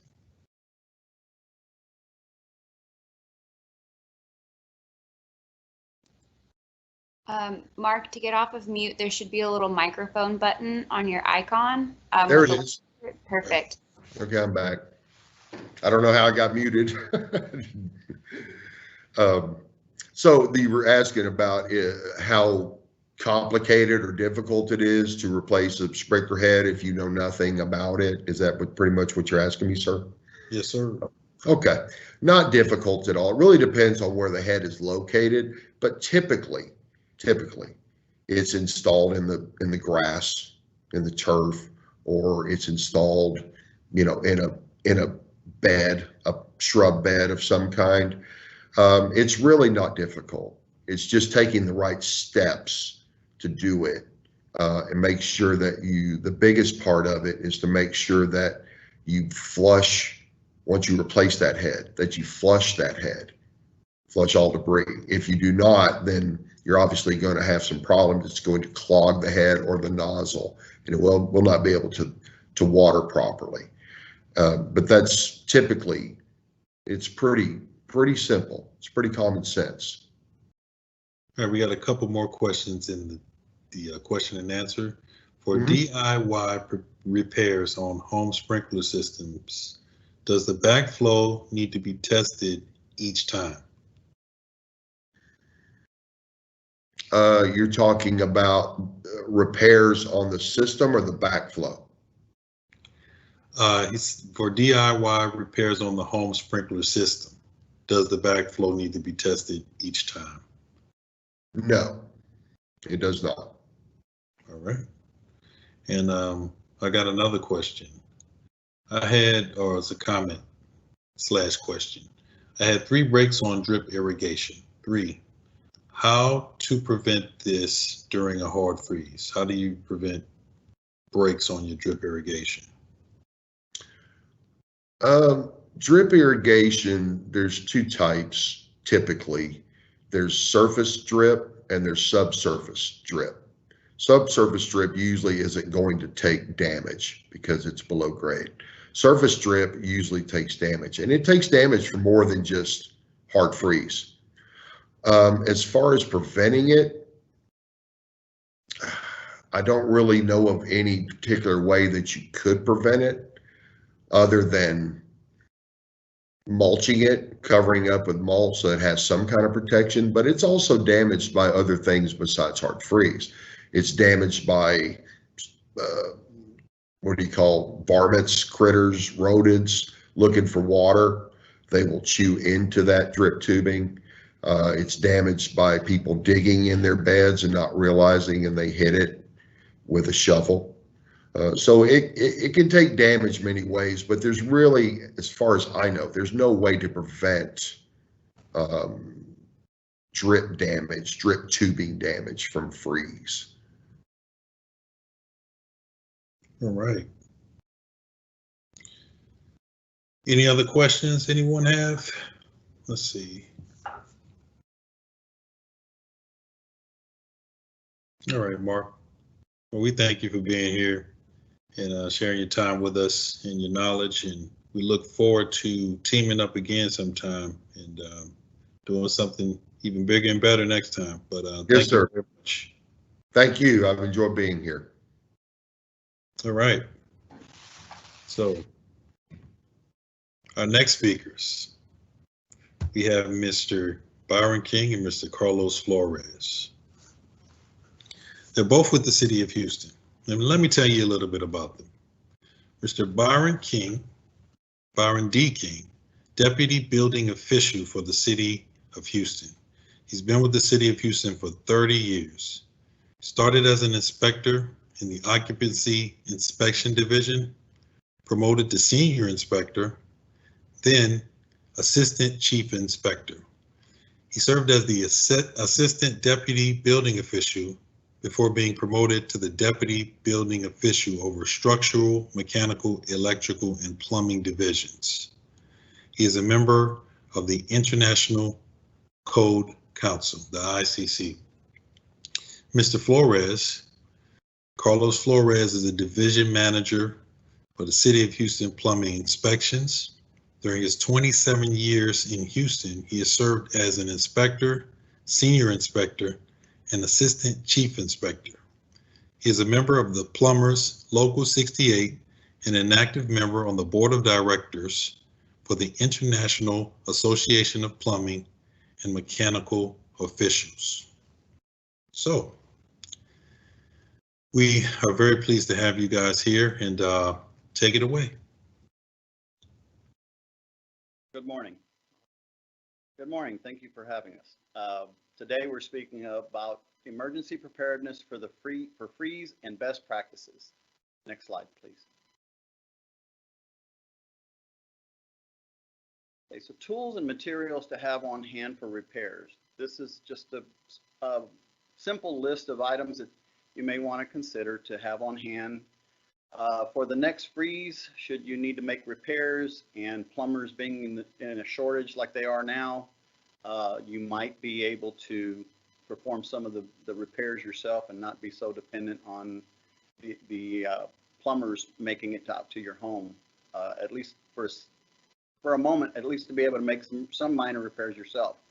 Under the copper list, you would have a propane torch, sandcloth and brush, solder, and a flux brush. Now, the sandcloth, of course, I'm not going to go into all the details of how you would do that and make the repair, other than just to mention that the sandcloth is used to clean the copper so that you can apply the flux, and then your solder joint can be made with the torch. A rag is to wipe off any excess that there may be after that solder joint is made. You would also use the pipe thread compound or Teflon tape for any threaded fittings. You would ream the copper as well prior to making your solder joint, and you would also need a tubing cutter, and then whatever other fittings you may need for that repair. For the galvanized piping, you would also involve some pipe wrenches, pipe cutters or a hacksaw, pipe reamer, pipe threader, all part of the process of making your own threads. And again, the pipe thread or compound Teflon tape to seal your threads when you connect the fittings. Again, whatever fittings that you may need, 90° L, 45s, couplings, what have you. In CPVC, it's a little simpler. It's a ratchet cutter or a hacksaw. You would also be required to use a purple primer and the CPVC glue, which is typically orange. There is also a one-step glue that you can use for CPVC, and that would be a yellow glue, and it'll say it on the can that it's one-step yellow CPVC glue, which does not require the use of the purple primer. A pocket knife, perhaps, to ream out the cut if you're using a hacksaw. If you're using the ratchet cutter, you don't almost never really have to ream that out. And again, with the same pipe thread compound or Teflon tape for your threaded fittings. And of course, the fittings that you may need, they're all going to be about the same pretty much on all the materials. PEX is a little bit more complicated for making repairs or installation. You have to use specific tools for those installs. You would also use a ratchet cutter. Some PEX piping use expanders, an expander tool that has a way to expand a ring to place over the fitting to make the connection and hold the fitting in place. Others have more specific tools for that use. And again, the same fittings, except their fittings are going to be insert fittings, barb fittings, that would go inside the actual tubing. Next slide, please. Protecting your water pipes from freezing. We do that in various ways. Insulation is going to be your primary way to do that, which is going to be your pipe insulation, as you see in the slide. Next slide, please. One other way to protect from freezing would be to disconnect your garden hose from your outside spigot or hose bib and store it in a safe place. I've written in there your garage. That way it keeps your garden hose from freezing up with any water that may be in there. Next slide, please. This is another method of protecting from freezing on your hose bib. These manufactured hose bib covers, they are designed to fit over the top of your hose bib, and they lock in. Manufacturers make them in different ways, so you would have to read manufacturers' installation standards, but that's a good way to protect your hose bibs and keep them from freezing on the outside. Another way you could protect it if you didn't have these covers, or if you have something else attached to your hose bib, would be to wrap it in towels or rags, and then maybe wrap a plastic bag over the top and duct tape it, or tape it with some other kind of tape. What you're trying to do primarily is to break the exposure or cover it from the wind and potential rain. Next slide, please. Okay, another way to help make sure that you kind of protect yourself from freezing pipes would be to leave a cabinet door open to your kitchen or your lavatory. Let the interior temperature, if you have power, if you were fortunate enough to have power in this last freeze, then you were able to do something like this to allow the interior warmth to heat up or keep your water piping at a safe temperature to keep it from freezing. Next slide, please. Of course, the pipe insulation that usually comes flying off the shelf when we have an event like we did a few weeks back. A good way to tie it off would be with cable ties. You can also use duct tape, electrical tape, whatever tape you have. I mean, the main goal or idea is to maintain the protection on your piping from the wind and the cold air and rain. And you want to make sure that you get the right size so that the ends will meet and give it the maximum protection that you can. Next slide, please. Now, steps to help prevent freeze damage to water pipes when leaving home. We know some people that left home during the time of the freeze and did not follow these steps and came back to an awful mess. First step would be to turn off the water at your water meter utilizing a water key or a crescent wrench and pliers. So the other thing is you want to make sure where your water meter is. Many people, since they don't really have a lot of dealings with a water meter, they're not sure exactly where it's located. Typically, it's going to be out in the front of your property, near a sidewalk, near a curb, and then inside a black box or any other color box that your water supplier uses. Per Houston code, you would have a shutoff valve and at the meter, and you would also have one at the riser where the water comes into your home. So if you have those valves, you would not necessarily need the water key. We prefer that you don't use the city's shutoff, but in a lot of the older homes, older neighborhoods that have not had new water lines installed, they still only have that city valve on the backside of the meter between the street and the meter that you would need to utilize a water key or a crescent wrench and pliers. Also, you would want to open all water outlets. Once you've turned the water off, you'd want to open all the water outlets, and that allows all the water to drain out from your faucets, your kitchen, lavatory, tub, showers, and outside hose bibs. You want to drain as much of it as you can, and with those valves all open, it allows air to enter so you don't create a vacuum and everything can drain out as well as possible. Number 3 would be to shut off angle stops in the kitchen, lavatory cabinets and toilets. You would also disconnect the supply lines from the faucets and toilets, and then open the angle stop to ensure water the vertical water piping drains properly. Now, of course, you're going to turn your valves off, like I said, disconnect the hose, and then allow it to drain once you turn the valve on, and you'll drain all the vertical drops of your water piping, and to, again, ensure as much water is drained out of the system as possible. Number 4, you would also shut off water valves at washing machine boxes. You disconnect the washing machine hose and open the valves and drain those hoses. We have had cases, and I've heard of someone that I personally work with, that the washing machine hose just kind of blew off, popped off the valve because of the freeze and the water that had frozen inside the hose and the expansion that took place. That again helps you drain as much of the vertical piping, because your runs, your lateral runs, your horizontal runs are typically, you're going to drain those pretty well. The water is going to get trapped in those vertical drops in the walls, and this will afford you the opportunity to drain those as much as possible. Number 5, remember to keep all faucets or valves open in order to allow water piping system to drain properly. Failing to do so could cause water to remain trapped in the system, and then it would freeze and cause pipe damage. Now, this isn't all 100% proof, but it'll definitely improve your chances of avoiding any potential breaks in your water piping. Next slide, please. This is an example of what your water meter would look like. In the picture on the left there, you see the water key, and you see where the shutoff is. It's slotted so it would fit right over that valve, and in your quarter turn, you would be able to shut that water off at that meter. Next slide, please. This is an example of an angle stop that was mentioned.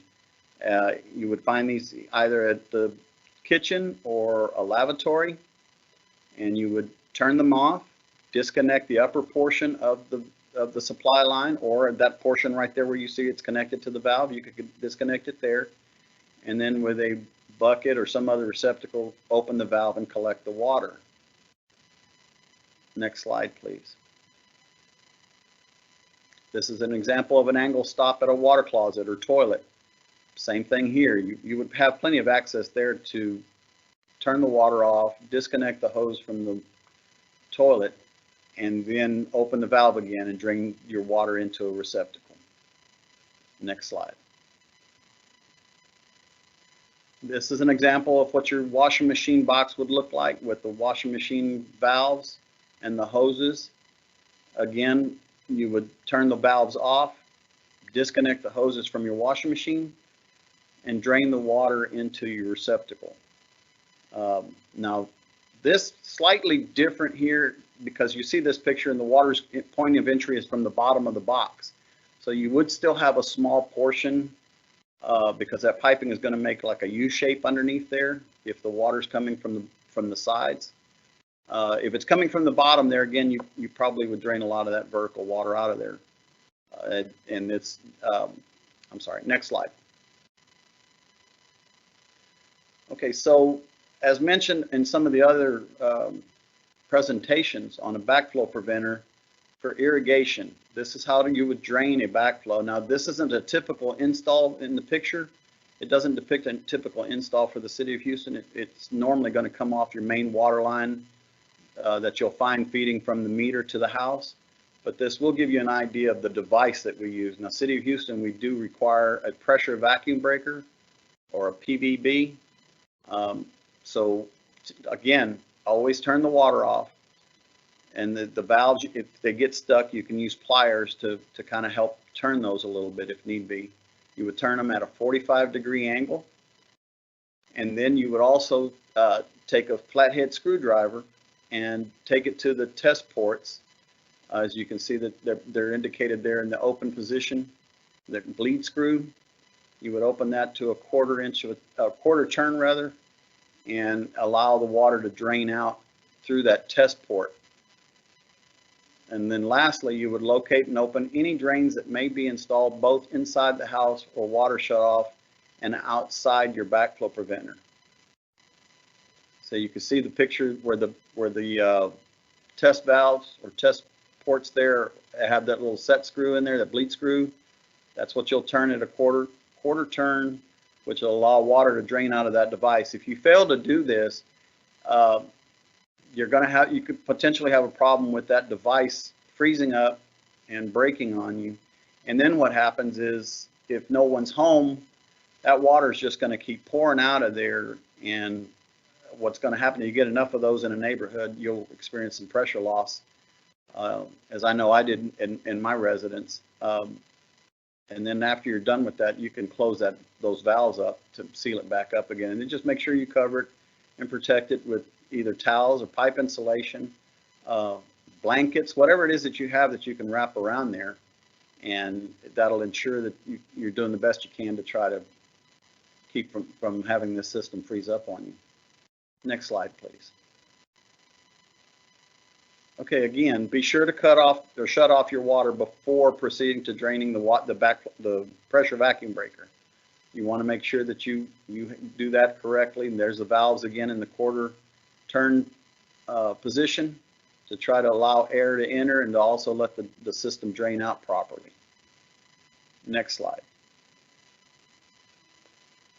Okay, tips to thaw a frozen water pipe. Now, things to keep in mind: if you've done everything that has been mentioned, you still may experience a water line that freezes.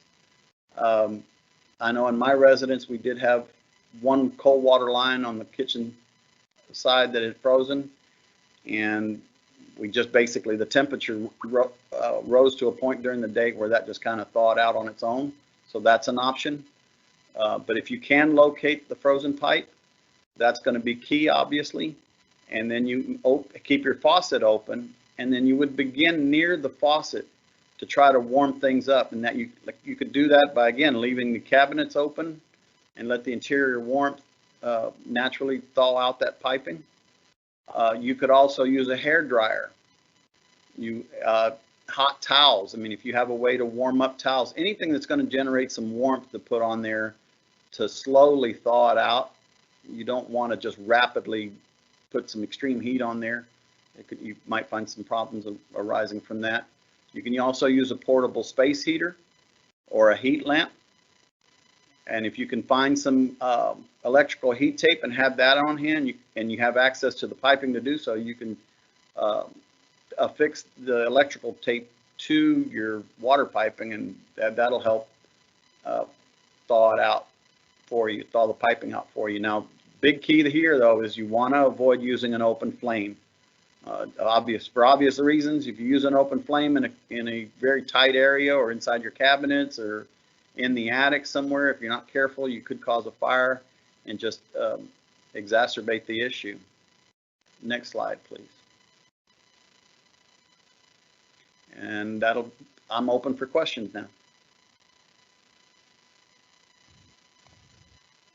All right, thank you very much, Mr. King and Mr. Flores.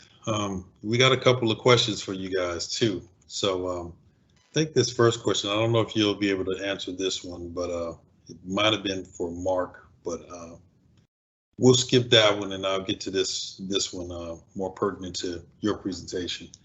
How do you shut off water if you're on a well water system? Well, your well water, your tank, your well there is going to have some shut-off valves, or should have them at the tank itself. Now, being that we don't deal with well systems here in Houston very much, I'm not going to be well versed enough to give you that kind of answer, but there should be some valves and there should be what I would consider a bleed valve or a spigot close enough to that same point to drain it down. Also, you should have a backflow preventer of some sort there to protect the water aquifer. And so from that valve itself, you could also shut the water off and drain it much in the way that you would the pressure vacuum breaker that I had in one of the slides. Awesome. Thank you. So another question. Would you recommend bib covers or dripping faucets?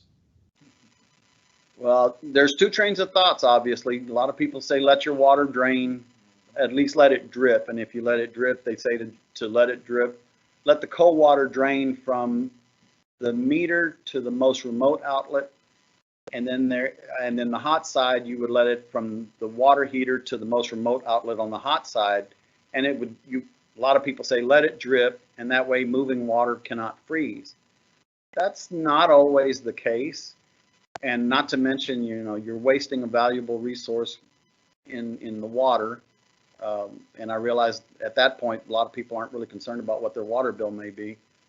But you also, if you take the steps and drain the system down as much as possible, and you have electricity, leaving the water off would probably be the best way to do it, because you're gonna deplete the pressure. If everybody in the city did something like that, you're going to diminish the water pressure that's already been built up and there's a potential to experience low water pressure. Plus you exacerbate the city's or your municipality's water pumps.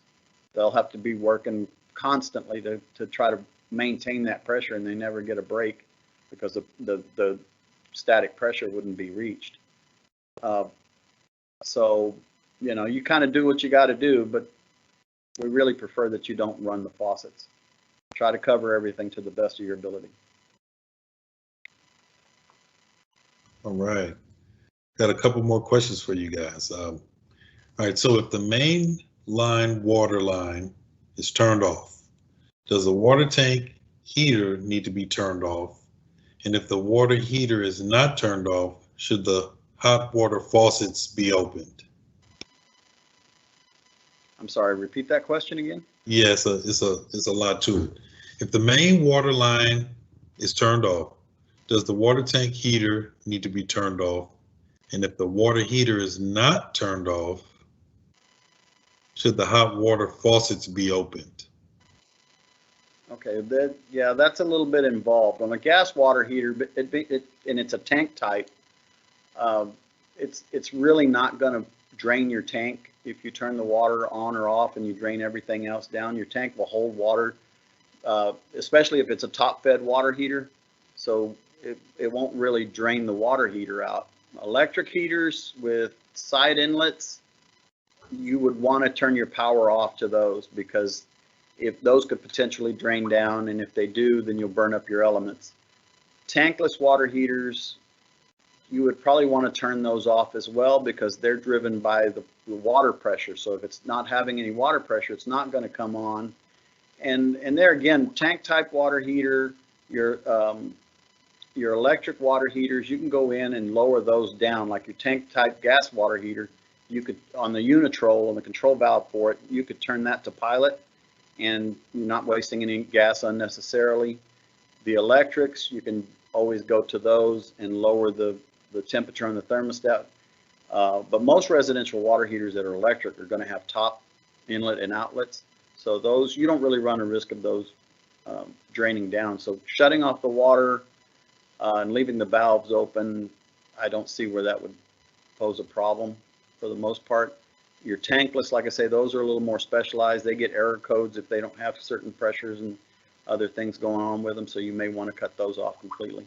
But you want to leave the valves open so the water heater can drain as much as possible on the tank type. All right, and one more question for you guys. If an angle stop leaks when you turn off the water, can that be corrected as a simple DIY fix with a few YouTube videos, or is that a plumber type of call? That is definitely something you can do yourself. And it depends on where the leak is. A lot of times angle stops are meant to be turned on in the on position all the way to where it stops.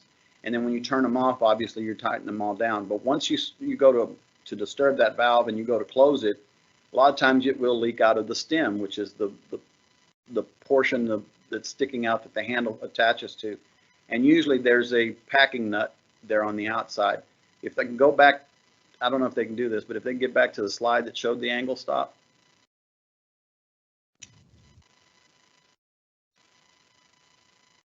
That Right. one, the lavatory one more.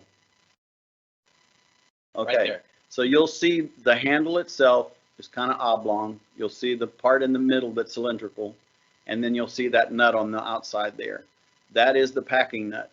So if by turning it on and off, you kind of move that packing in there a little bit, it may cause a leak at that point. All you have to do is take a pair of pliers and tighten it up, and 9 times out of 10, that's going to resolve that issue. If it's leaking because the valve is not actually turning the water off, and there's maybe some trash, or the valve has been etched on the inside by the water, making that, or with the erosion, making that a cut in there that's not making it seal all the way, then in this particular picture here, depends on your personal skills. This one is a soldered on valve onto copper, so you would have to take a torch and solder flux and the whole 9 yards on that one. But if it's typically one that screws onto the screw type, the female thread type that screws onto male threads on a pipe, with a couple of with a pipe wrench and pliers, it's just a matter of turning the water off outside and backing off or unscrewing the valve from the piping, using that same pipe compound you apply that to the male threads, and then you can screw the new valve on. So that's definitely something somebody can do with the help of YouTube. Awesome. All right. I got one more question, but I don't know if you can answer this. I think it's a sprinkler head question. Can you replace a 4-inch riser with a permanent 12-inch riser that sticks out of the ground? Well, along those lines, I mean, you can do that on an irrigation system. However, and I'll answer it from the plumbing aspect, because I do know they sell different riser lengths that you can do, like for shrub sprayers. But when you do that, the effect that it's going to have on the plumbing is the pressure vacuum breaker has a marked critical level near the base of the valve itself, and that level has to be maintained 12 inches above the highest sprinkler head.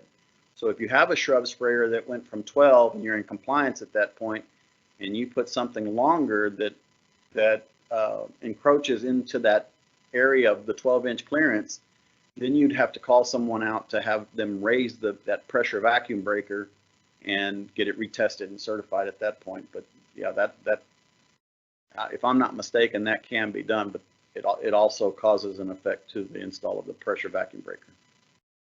So even if let's say you decided to replace all of them with the longer one, would that remedy that issue, or do you still have to get that?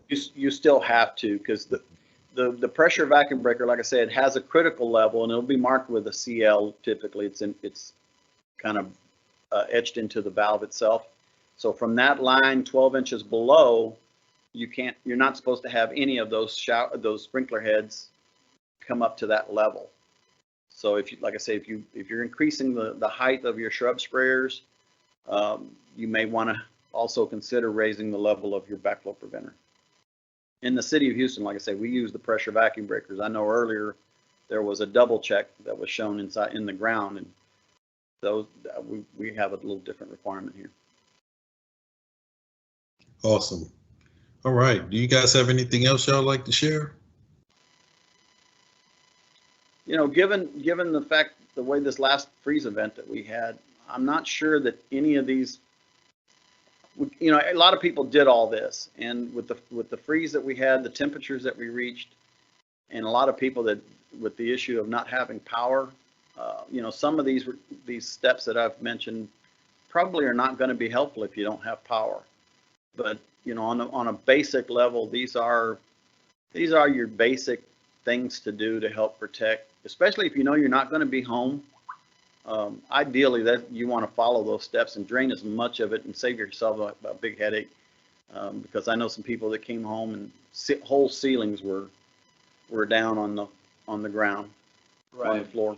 Right. One of the a lot of problems that we have with people here in Houston was that they left or they left to go out of town, and when our inspectors went out to check for the leaks, or because the problem we had was we had so many leaks in the city of Houston that with all the plumbing leaks that we had, that eliminated the water that everyone in Houston had.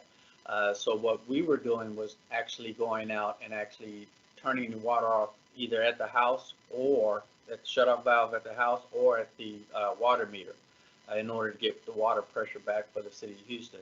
But the majority of the leaks that we had were either underneath the house, inside the walls where there were no insulation, or up in the attic. And so when people came back home, that's where all the damage was, and that's what we're still going through now.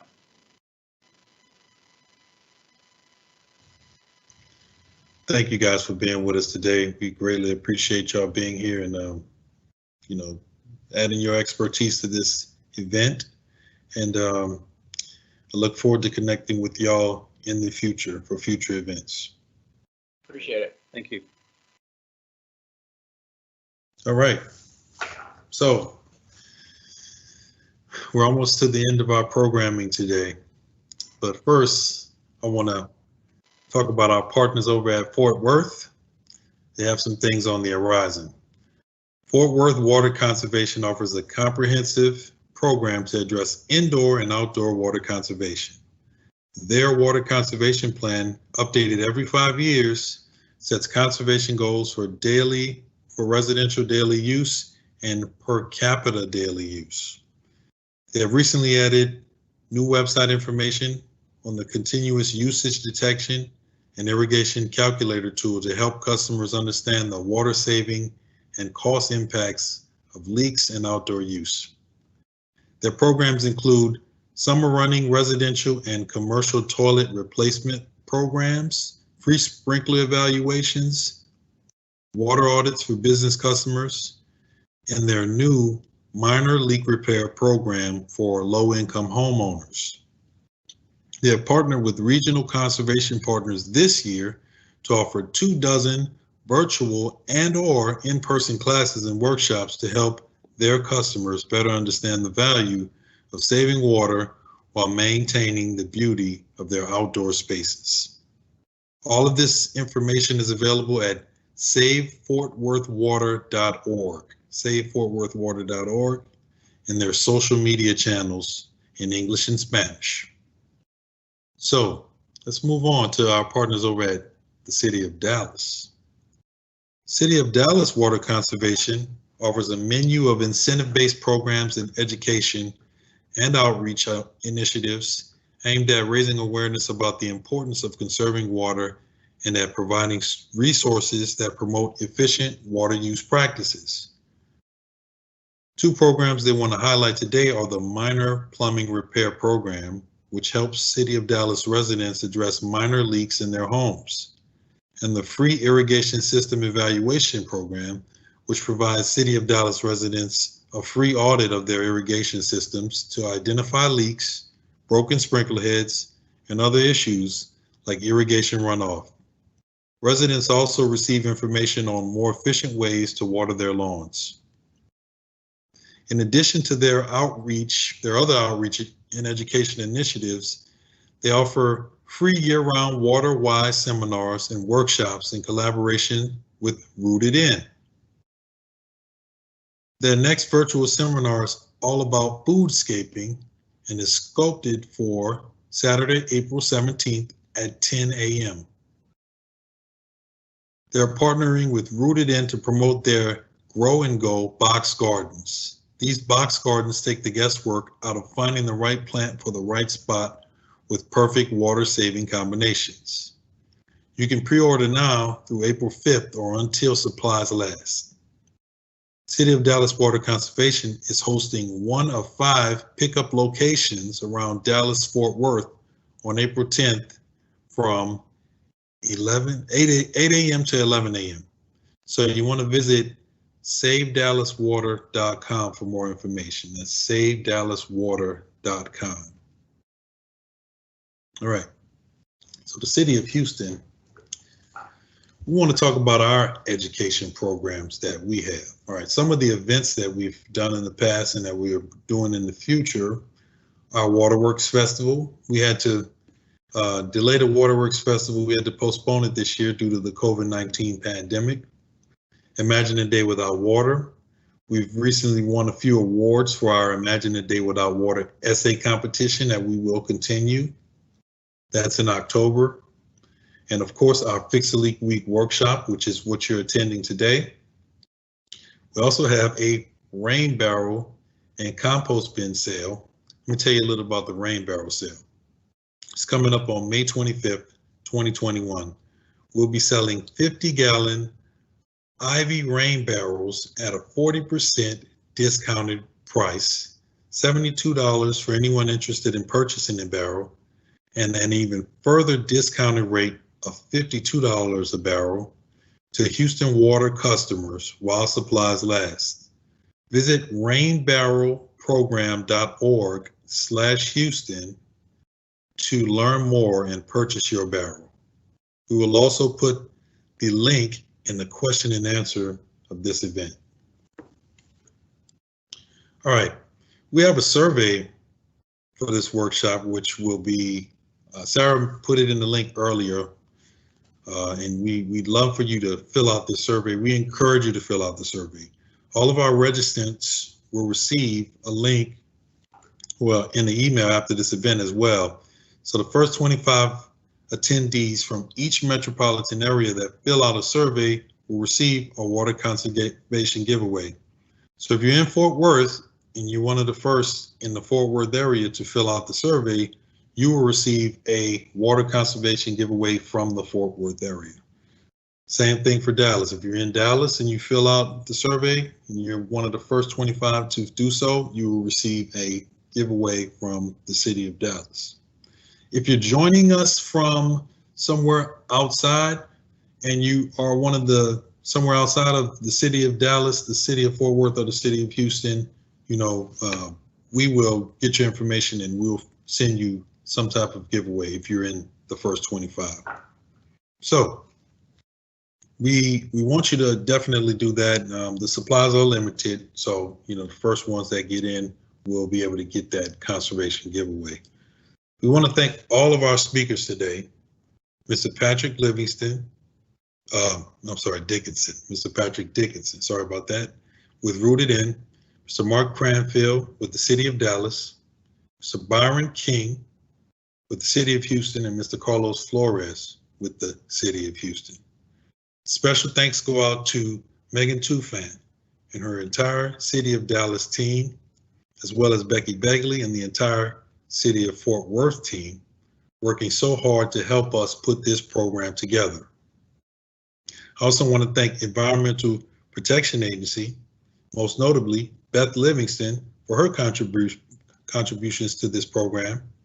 Lastly, I want to thank the Houston Water Conservation Team, Paula Pascheray, Sarah Robinson, and Gail Kaufman for working so hard behind the scenes to make this program great. And of course, thank you to all of the attendees. We hope you are more knowledgeable about the subject matter and feel empowered to take charge and tackle those leaks. We look forward to doing this again next year, perhaps sooner, and perhaps in person, but only time will tell. Thank you for joining us and have a great day. And I'm going to kind of stick around here for a little bit if you guys want to ask any questions or if you have any comments, but we greatly appreciate y'all being a part of this and coming out and making this a wonderful event.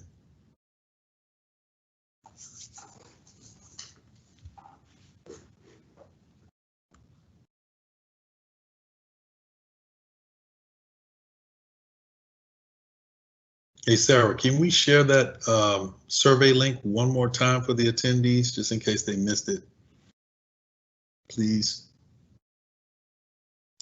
Yes, it's the most recent link in the chat. I just sent it out 2 minutes ago, but I can send it again. There we go. Excellent. Thank you very much.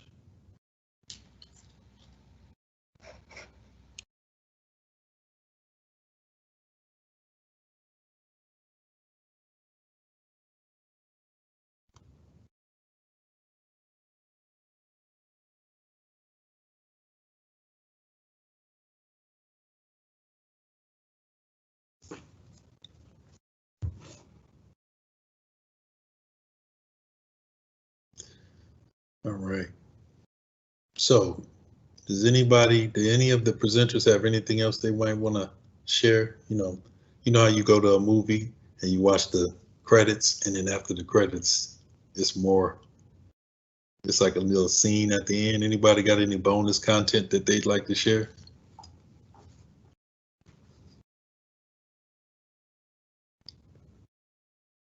All right.